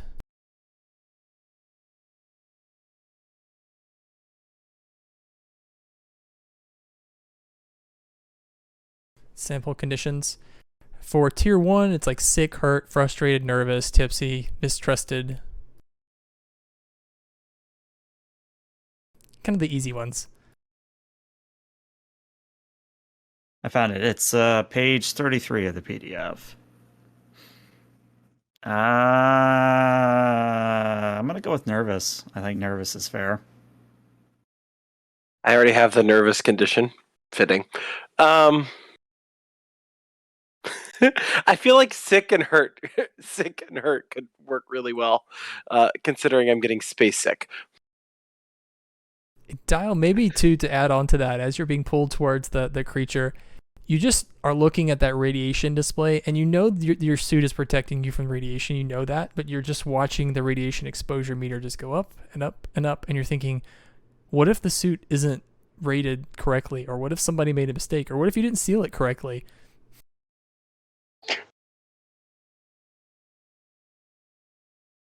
So yeah, I'm nervous. I'm sick. I'm freaking out. I'm trying to stay calm. And the scene continues with all of you drifting. You know, you're all tethered to Ebison as he moves you closer to the creature. And I think, you know, as we see Dial and Cluna kind of spinning very ungracefully, and Boomy just like a natural space swimmer, apparently, as you get closer and closer to the creature. And Ebison sets down, and then all of you, you know, manage to set yourself down onto the surface of the creature. And it looks almost like rough stone, but there are parts of the creature that are open, and Ebison is leading you towards one of those openings. I'm going to reach out to the creature. Unfortunately, the Just gloves of see. the suit are pretty thick, so you can't really get much of a feel for it. Like any kind of sense that you'd have gotten from like the texture or anything of the skin of the creature is not perceptible. Mentally reach out. Mentally. When you mentally reach out, you actually don't get a response. Okay. A little concerned. But Ebison turns back towards all of you and he says, "Okay, everybody, how are we doing?" That was Never actually quite thrilling. Better. Let's just hope we don't have to go back the way we came in. I second that motion. I thought it was actually really great for my first time out.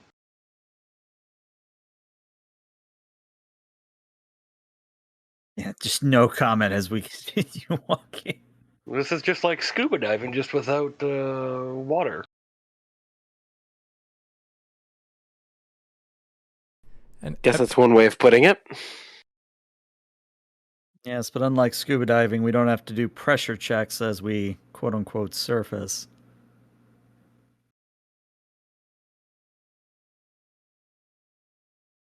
But as he walks over to that part of the creature that he's looking for, he leans over, and you can all see he called it a gill before, and that might be the best analog for what you're looking at. because it's like a slit in the creature that is expanding and contracting, and it looks very gooey. And Ebison says, well, good news is, according to our scan, this appears to be some kind of thin membrane we can push through. The bad news is, it's a thin membrane we've got to push through. And this is the only aperture into the creature that we've detected? Well, it's the only one that we've detected. There may be more, but we didn't exactly have much time for a scan. I grab my tricorder on my belt and attempt to scan. The radiation that the creature is kicking off from the exterior here is disrupting a lot of your scan, but what you can tell from the initial tricorder reading is that you can push through this, and it won't physically harm the creature as far as you can tell. It will probably seal back up immediately.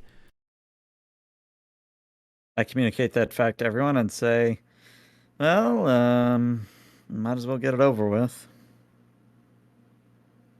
Right. I believe as senior officer here, Commander Epison, you should go first. Show us how it's done. He says, yeah, I guess so.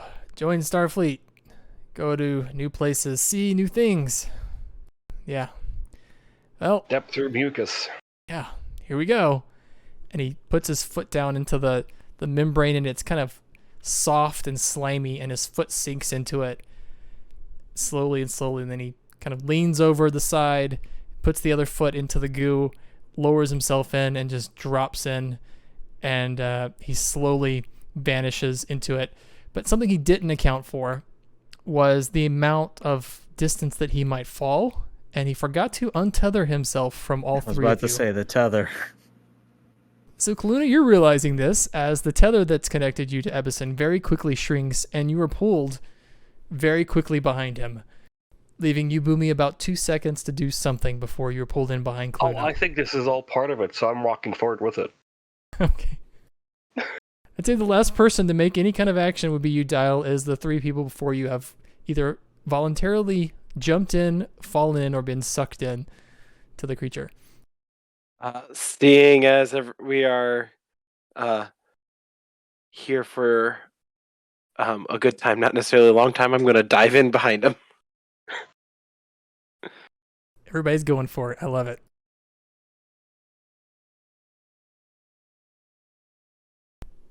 The next scene we see, you have all fallen and crashed into what looks like some kind of hallway, and above you is that membrane layer that you fell through, and it is actually a lot further down into the insides of this creature than you might have imagined.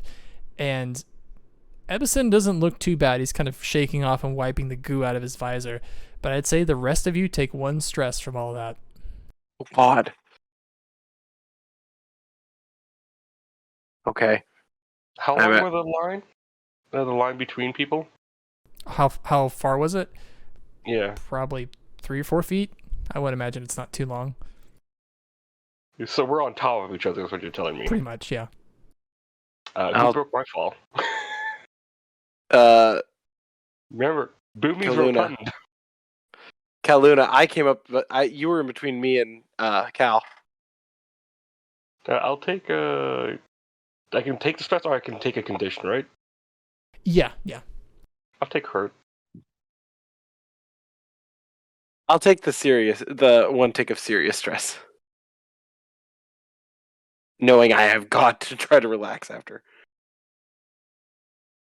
But Edison, as he's wiping off his visor, he's like, let's maybe not put that in the report. Gonna slowly push off the floor and realize I just crushed Kaluna. He's like, oh, okay, sorry. Stand up, help her up. Yeah, maybe next time, Commander, remember the tether. Kind of laughs. Well, I'm glad you all made it. We're all in this together, I guess. Looks at Kaluna for a second, and he was like, did you get taller and skinnier at the same time? No. It's a joke, because I flattened you. Oh. I see. But the hallway you're in looks, it almost looks like it's surrounded in organic tissue. It's almost like you're walking the inside of intestines or something. It's riveted throughout. The walls themselves appear to be breathing at certain points. All sorts of like veins and capillaries too are all around it. Can we tricorder scan inside here? Yeah, as you pull out your tricorder, you notice it's covered in goo. So you have to first of all like wipe it on a part of your suit. But then as you open it up, more goo kind of drips out of the innards, but it's still functional. And there's a lot here. So what would you specifically be looking for? Boomy, the person, he's looking for, if there's no radiation field impeding the scan, I'm looking for any possible hull breaches or injuries. There's significantly less radiation here inside of the actual creature itself. Why don't you give me a display expertise, please? Miss. As you start to scan with your tricorder, there's a pop, and it starts to smoke a little bit. And it looks like some of the goo actually got inside of your tricorder, Boomy, and it's just reduced to a paperweight at this point. Just gonna fold it and put it back away and go like, well, tricorder's dead. Make a note in the log. Time of death was 2,300 hours. The tricorder is carried on by Mr. and Mrs. Tricorder. And Kaluna's just going to continue the joke until someone either laughs or tells her to shut up. Boomy just smiles. I actively facepalm. Boomy just has a smile. He's like, oh, should make a log. Birth of sense of humor. That's how I cope with nerves. Have you got anything else from the creature now that we're actually here, Dr. Boomy? He'll stop and he'll stand still and close his eyes, attempting to reach out again. And what you immediately feel is, you feel something again because it's actually been quiet for a while, but what you feel from it is confusion and pain again.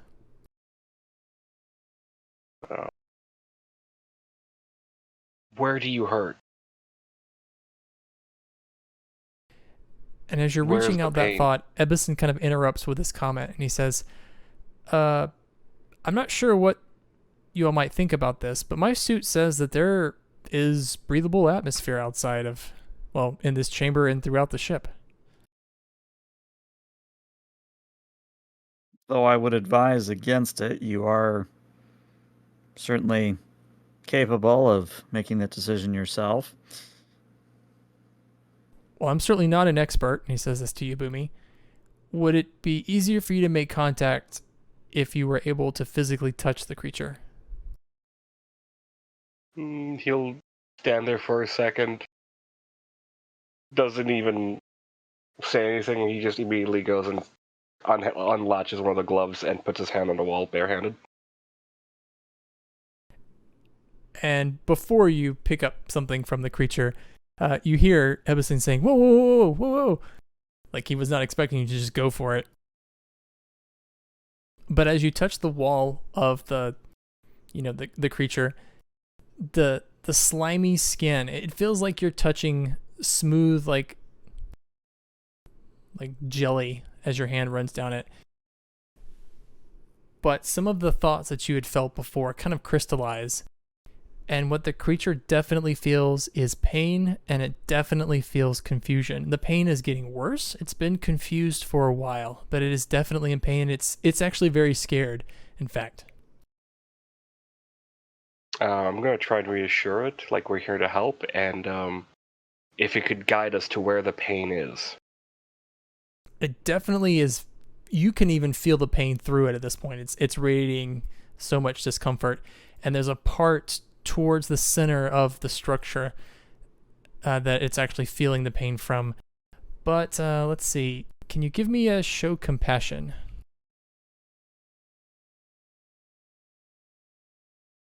Do I have any bonuses? I don't think so. Okay, strong hit. So there you go. How can I help? Wait, do I ask this? Yeah. Ask away. Okay. How can I help the ship? It doesn't know what's going on, and it wants you to help it understand what's wrong. Okay. I would like for the ship to understand that we are here to help, and we'll do everything we can to help, like it to understand that. Okay. And then for the last one, I don't know. You don't have to ask all three. You just have up to 3 if you want to. Okay. Yeah, I'll just do the 2 then. And as you've picked up all this, Ebison finally catches up with you and he says, Doctor, next time please give me a warning before you do something like that. Don't give the suggestion then if you don't want it done. Right?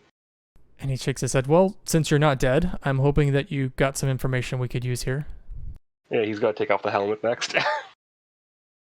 He's like, yeah, it seems that there might be something causing it pain. It's confusing what's hurting it. So, and he's just gonna like hold the side of his head for a second because he's processing the pain too. He's like, we should move. I'll lead on. You're the one with directions. And yeah, I'm just gonna try and see if the ship will guide me to where it's hurting.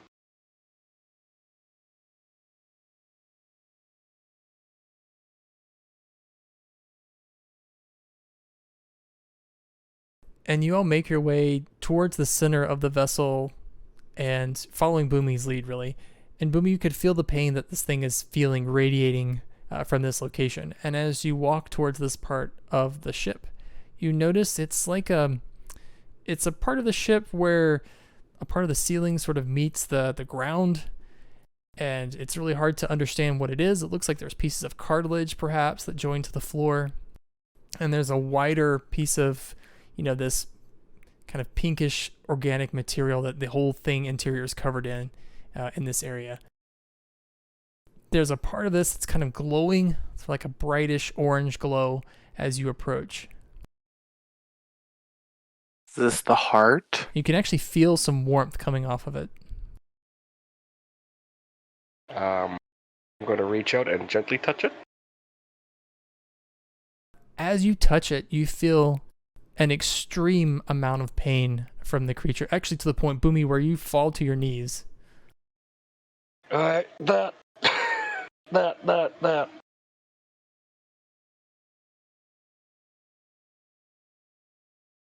So can you describe it once again? I want to make sure I've got the good mental picture of it.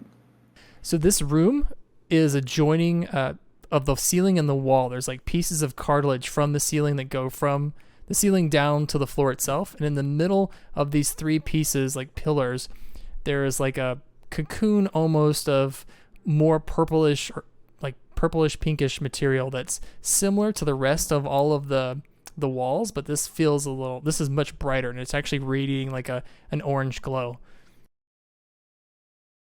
Assuming my tricorder still works, I'll pull it out and attempt to scan. Sure. Why don't you give me well, first of all, I'm going to ask you, Kaluna, how much does Kaluna know about biology? Since she's more specialized in, the brain and psychiatry, is she skilled in more like exobiology and stuff? I would say maybe xenopsychology or xenopsychiatry or psychiatry, or however the hell you say it. Actual biology, probably not as much as someone like Boomy or Dial. Okay, why don't you give me a feign competence roll then? All right. I was gonna say, as soon as I looked at it, I'm like, is this the heart? I got nothing. Yeah, this is strange looking, Kaluna. Can I pull out my tricorder and look at it from like the bio side of things? Because if it looks like a rib cage, inside the rib cage is the heart. Why don't we do this? Why don't we do display expertise for you, Dial? But since you're kind of working on the problem together, Kaluna, I'll let you do a stick your hand in first. Okay. Any mods? I don't think you use the connection of the person you're working with. So no. All right. Well, I got a weak hit, which means that's actually, I believe, an 11 for him. And I got a strong hit. All right. An interesting fact about the current situation and 1 or 2 follow-up questions. So Dial, as you're scanning this thing and Clune is kind of looking over your shoulder, the two of you work out a few things. The most important thing is you get kind of a cellular reading of the creature. And it is truly organic from bow to stern. This is a totally organic entity. Like, it's a living creature that's adapted to space. And you actually get a read of its DNA. And then as you're scanning up and down this thing and you scan this pod that's here on the ground, this large purplish pink pod, you're scanning it and it's a little different. And you notice the DNA is about 50% different. And it dawns on you, this is a child. Because this thing is pregnant. Oh, wow. Hold on. You said 50%. I mean, the other 50, is it similar, or are we talking like an entirely different species than whatever this ship is? Well, 50% DNA, meaning that the other parent contributed the other 50%. So the 50%. Okay, I wanted to be clear. I wasn't sure if we were dealing with like a giraffe in man or something. No, it's not that crazy. No, just saying that 50% of this child organism's DNA matches its mother. So there's probably a father somewhere, but that's how you're able to imply that this is a child, because it's a 50% DNA match to the main creature itself. But it's not like a 50% match to the mom and then a 50% match to a completely other genetic makeup. Like, it's not like a parasite child. No, not that you can tell. It's not like your DNA or anything. It's not Boomy's kid, as far as you can tell. Nothing like crazy. No, the DNA that you can see matches very closely to the mother creature, so it's probably a child of the same species. So I have a few follow-up questions, but Dial, you're the star here, so you get them first, and if you want suggestions, I can throw some your way. My first follow-up question is, can we get an approximate read of how long it's been in gestation? It's been in gestation for probably close to 2 Earth years, actually. It looks like it's growing tremendously fast, though. So it might have been like a slow gestation that just took off towards the end. Which just could be how they reproduce. My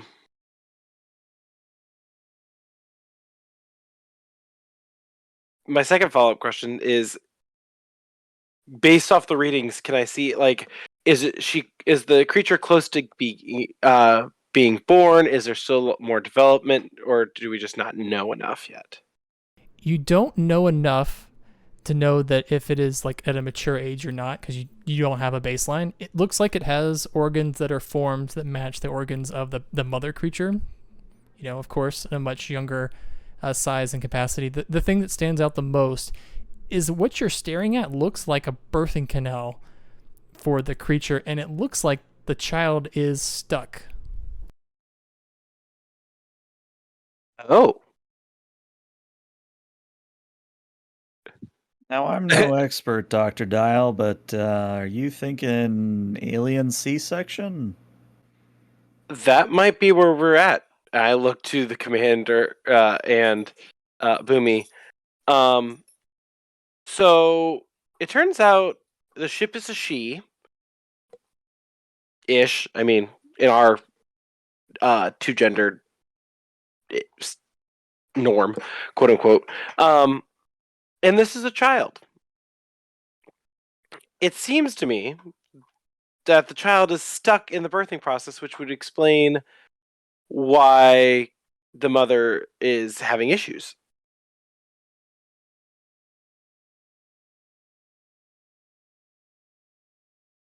So, alien C-section it might be, although I don't know how. I mean, we could always bring the shuttle over and tractor beam and pull it out. I look at Dr. Boomy. How good are you in your connection with the creature? Can you show it what we want to do? Boomy will just nod and advise the creature what a possible solution is. And what you're picking up from the creature at this point, Boomy, is lots of anxiety. It's very nervous. I would be nervous too. You were going to use a ship to tractor your baby out of you. Well, that's a possible solution. I'm other than phasering, doing a phaser scalpel and doing a C-section like what we would do with a humanoid baby. Cut the abdomen open and pull the stuck baby out and put him in like a neonatal, while we then sew up the human. Booby's just gonna rub his head for a second. Like, why is it stuck? What happened? That is not something that I have yet to necessarily figure out. Although, looking at just some of the readings, the baby seems to have been in gestation for 2 years. I don't know if that's normal. It seems to have had rapid development in the last, however, couple of months. I don't know if that's normal. I have no baseline data to know what is normal. I think all of you would know that in typical humanoid birthing patterns, what usually happens is when children are, before they're born, their heads are usually facing up, they're like a seated position aligned to the mother. But then as they get ready for birth, they actually turn so their head is facing out. It looks like this creature might have been turning and then got stuck. Is there enough room to try and help push it around? That is not entirely clear. There is definitely space in the chamber that you're in to do, lots of movement. Now, what it will do to the mother, you don't know. And then what exactly the child needs, you also don't know. But the child's still alive, right? Yeah, you can tell. And actually, this close, you're starting to pick up some emotions from the child, and most of it is just confusion. And you're realizing now that some of the blended emotions you were getting from the mother might have actually been some from the child as well. I look at my med kit. I look back at the creature. I look back at my med kit, then back at the creature. I don't have a sedative for this. And Ebison pulls his phaser out and he's like, hey, I've got a phaser. If anybody needs it, this is very much out of my expertise. Yeah, we don't want to just start cutting willy-nilly, because if I understand what's happened is it arrived in the system, let out a scream of pain, and that scream of pain is what nearly took out the station. So cutting haphazardly, not what we want.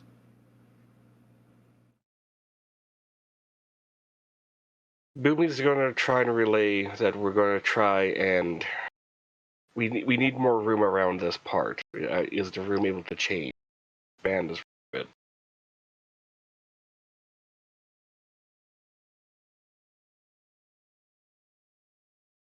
So again, as you communicate with the creature, really all you're getting is the motions coming back from it. You don't know if it's being very successful, what you're trying to tell it.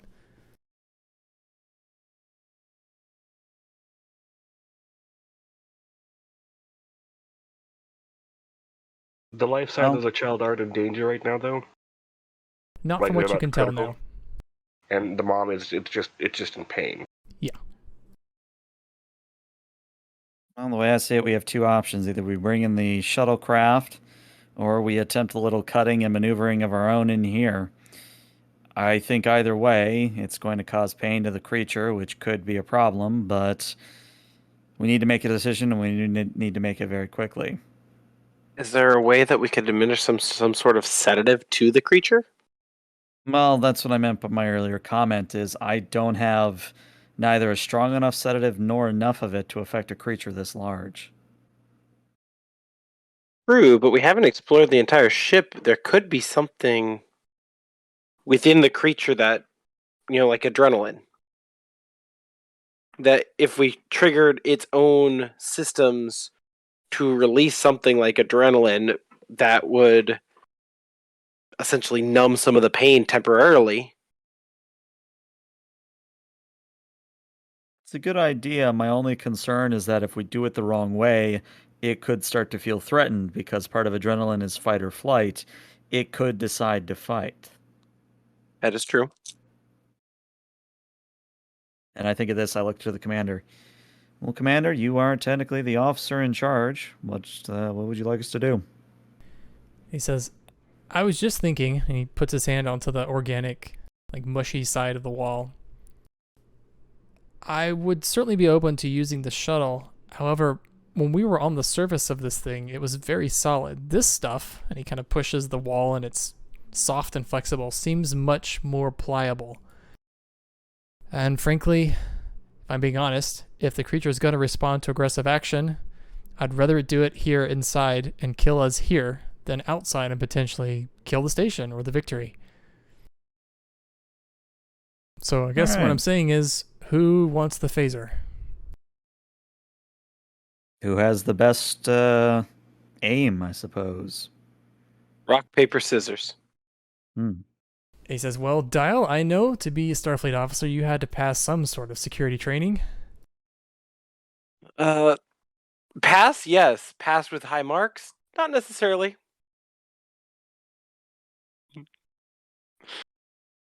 I just smile. I could try, sir. I'm much better with a scalpel than I am with a phaser. He says, well, just think of it like this, Lieutenant. If you do something wrong, we probably won't even know it. At least not for very long.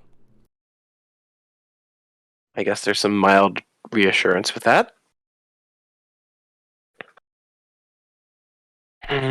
So he hands you the phaser. What's Dial going to do here? He's going to hold it for a minute and just kind of take it in like, oh my god, I have to do this kind of thing. And try to calm himself down. How big is this child? Gosh, it's probably bigger than a cow. So still fairly small, but as far as an infant would be concerned, it's very large. Do we know if it can breathe oxygen fine? Like, will it be fine in an oxygen atmosphere or gravity atmosphere? That you can't tell, but what you can tell about the creature, the mother at least, is that it seems to be fine in the vacuum of space.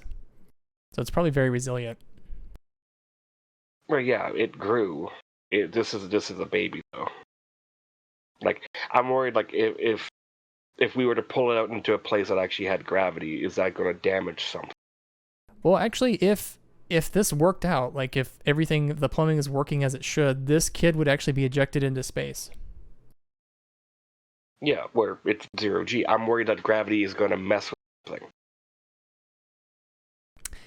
Well, you can tell that its organs are properly formed. It doesn't seem to be malformed if you just compare it to the mother. And based on the fact that this thing accelerates very easily in space, it's probably very resilient to G-forces just naturally.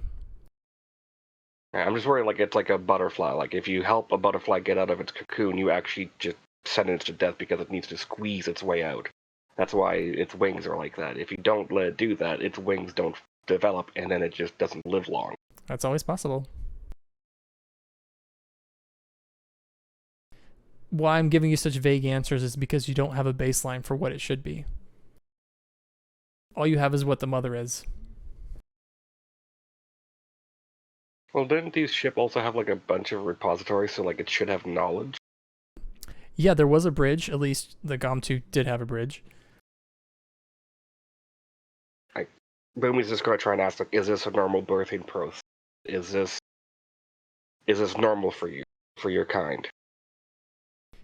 And the longer you're communicating with the mother, you can tell it is feeling more anxiety and more pain. It's not really responding. It never really gave you a clear, communication. It was mostly emotion. But those emotions are getting stronger and stronger of anxiety and pain. Well, this is different from what we saw in the episode.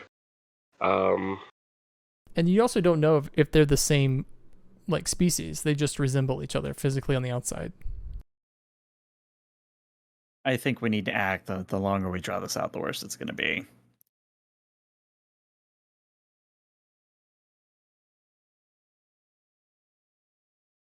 I would agree. I think we have to start. If we're going to do something, we got to do it now. All right, Dial. Here's my advice. Don't roll a 1. Roll a 1, sir? Sorry, turn of phrase. What I do on Friday nights is a little weird. Oh, God. Make sure you cut the right thing. Plan of attack. We want to cut here, here, here, try to flip it, and then hopefully nature takes its course and it finishes the job. We all die instantaneously. I have good confidence in you. Well, here goes everything. I think, Dao, you're doing a feign competence. My only question is anyone helping him or just leaving Dao to it? Well, see, that's the thing, is I don't know if that's going to count for expert opinion, because if it counts for expert opinion, they can push 1 on the roll, and I get a +1 connection with them. I think this would apply. Yeah. Excellent. We already and they have a push +1. We already have a +1 connection too. Excellent. Well, guess what? That goes up even more, and you get to push 1. So, faint confidence. Oh, wait. I was supposed to hit +1 on the forward, wasn't I? We could just count it as a 6. Okay. 6 is a weak hit. Wait, no, it's 7. 9 is a weak hit. Sorry. I think 6 is a miss. Yes, that is right. So as you start... Wait, actually, I'm sorry. I forgot to ask. Kaluna, were you going to do a stick your hand in roll to assist him, or is it... Let me look at your... Yeah, I would stick my hand in, and probably I'm not going to help at all. Nope, don't help at all. Right. This goes poorly. So I would say that as the two of you begin to work, Dial, you start slicing away with a phaser, and Kaluna, you're like, oh no, there, no, right there, no, right there. And Boomy, you are overcome with a wave of pain as this thing just, it's feeling just torturous agony. And over your communicators, and Ebison picks up on this, but it's the shuttle. And the shuttle says, this is the shuttle to Commander Ebison. There's something going on here where it cuts out static. And Ebison's like, Ebison to shuttle. And then he looks on his communicator on his wrist, and he's like, this thing just destroyed the shuttle. Sally's gone.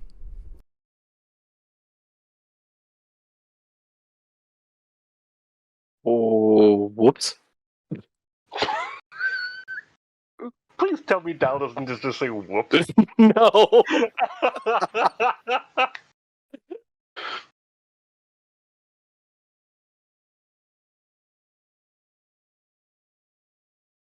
Sorry, that just came out of nowhere. Oh. I think it's an appropriate response. that was my real life brain going, oh shoot.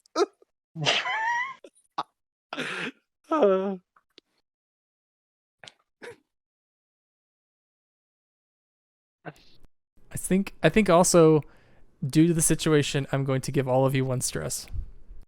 Oh, my serious stress is now full.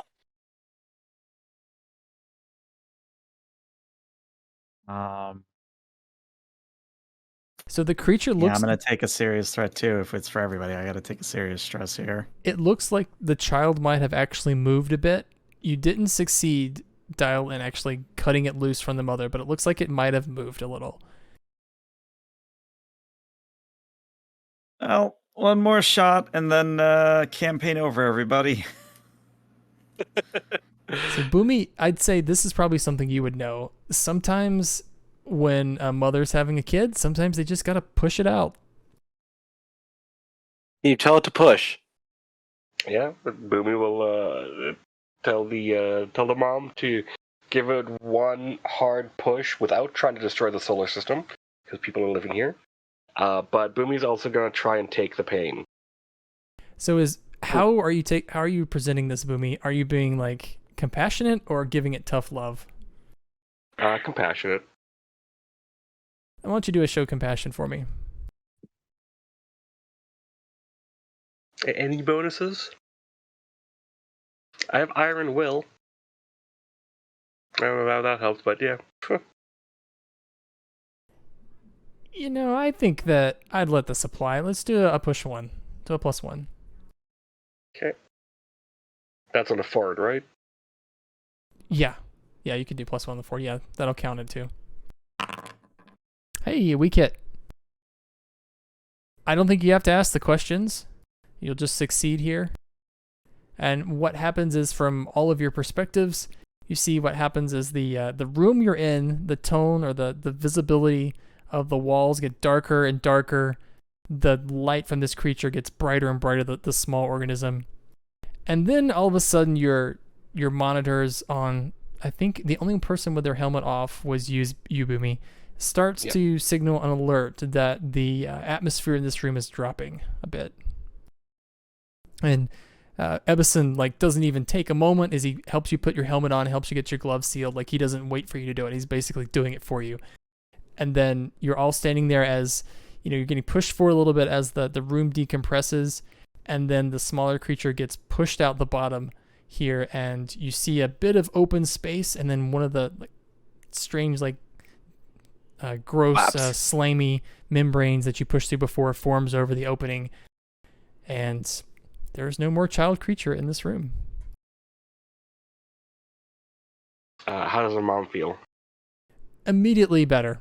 Like the feelings that you get from her are no longer pain, no longer fear. It's mostly exhaustion.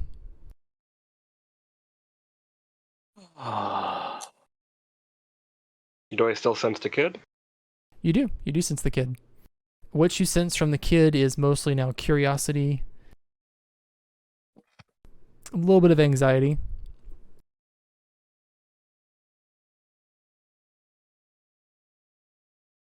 Boomy's just going to reach back out to the mom and tell her she did a good job. Luna picks up her tricorder and says, Ward 7 personal log. Time of birth was 23:33.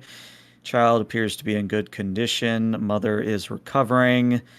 Dr. Boomy looks like he could use a drink, and Dr. Dial is covered in viscera that I dare not comment on. End log.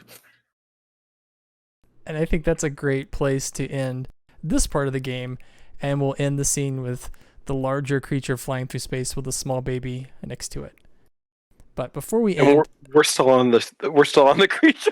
I think you could very easily get off. We'll cut that as a story detail. I think with the child being born, the mother would allow you to be transported off. Was Sally actually destroyed, or was the ship just badly damaged? Oh, Sally was actually destroyed. Yeah, the shuttle went boom. Oh, no. Yep. Too close. Whoops. When a blast of pain. It's too close. In the words of Dr. Dial, whoops. Whoops. So why don't we do a blow off steam roll, and then we'll roll that into next time, because I know we're kind of running out of time. But it's kind of curious, since everybody got a lot of stress. What would your characters do? Oh. And we could take that in for next time. Cluna, why don't you go first? I'm going to risk 3. And if it succeeds, she's picking up a new hobby of building ships in a bottle. If it fails, well, we'll see what happens. Well, that's great. No, that's bad. Oh, that's yes. very bad. And a blow off steam, a strong hit is bad. Oops. That's very, very bad. Okay, I'll think about that one. Dial, why don't you go next? I'm also going to wager 3.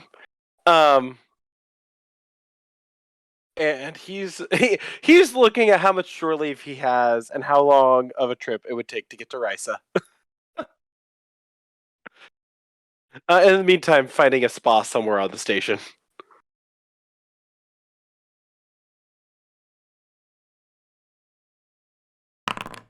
Oh, wow. Okay. Crying out loud!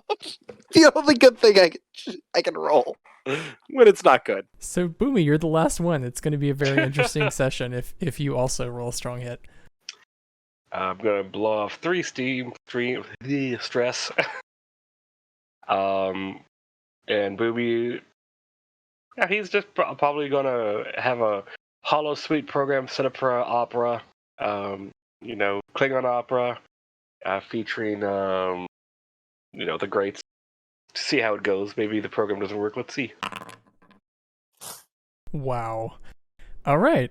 So we're going to have a very interesting one next time. 3 strong hits. It didn't work out for any of you. Okay.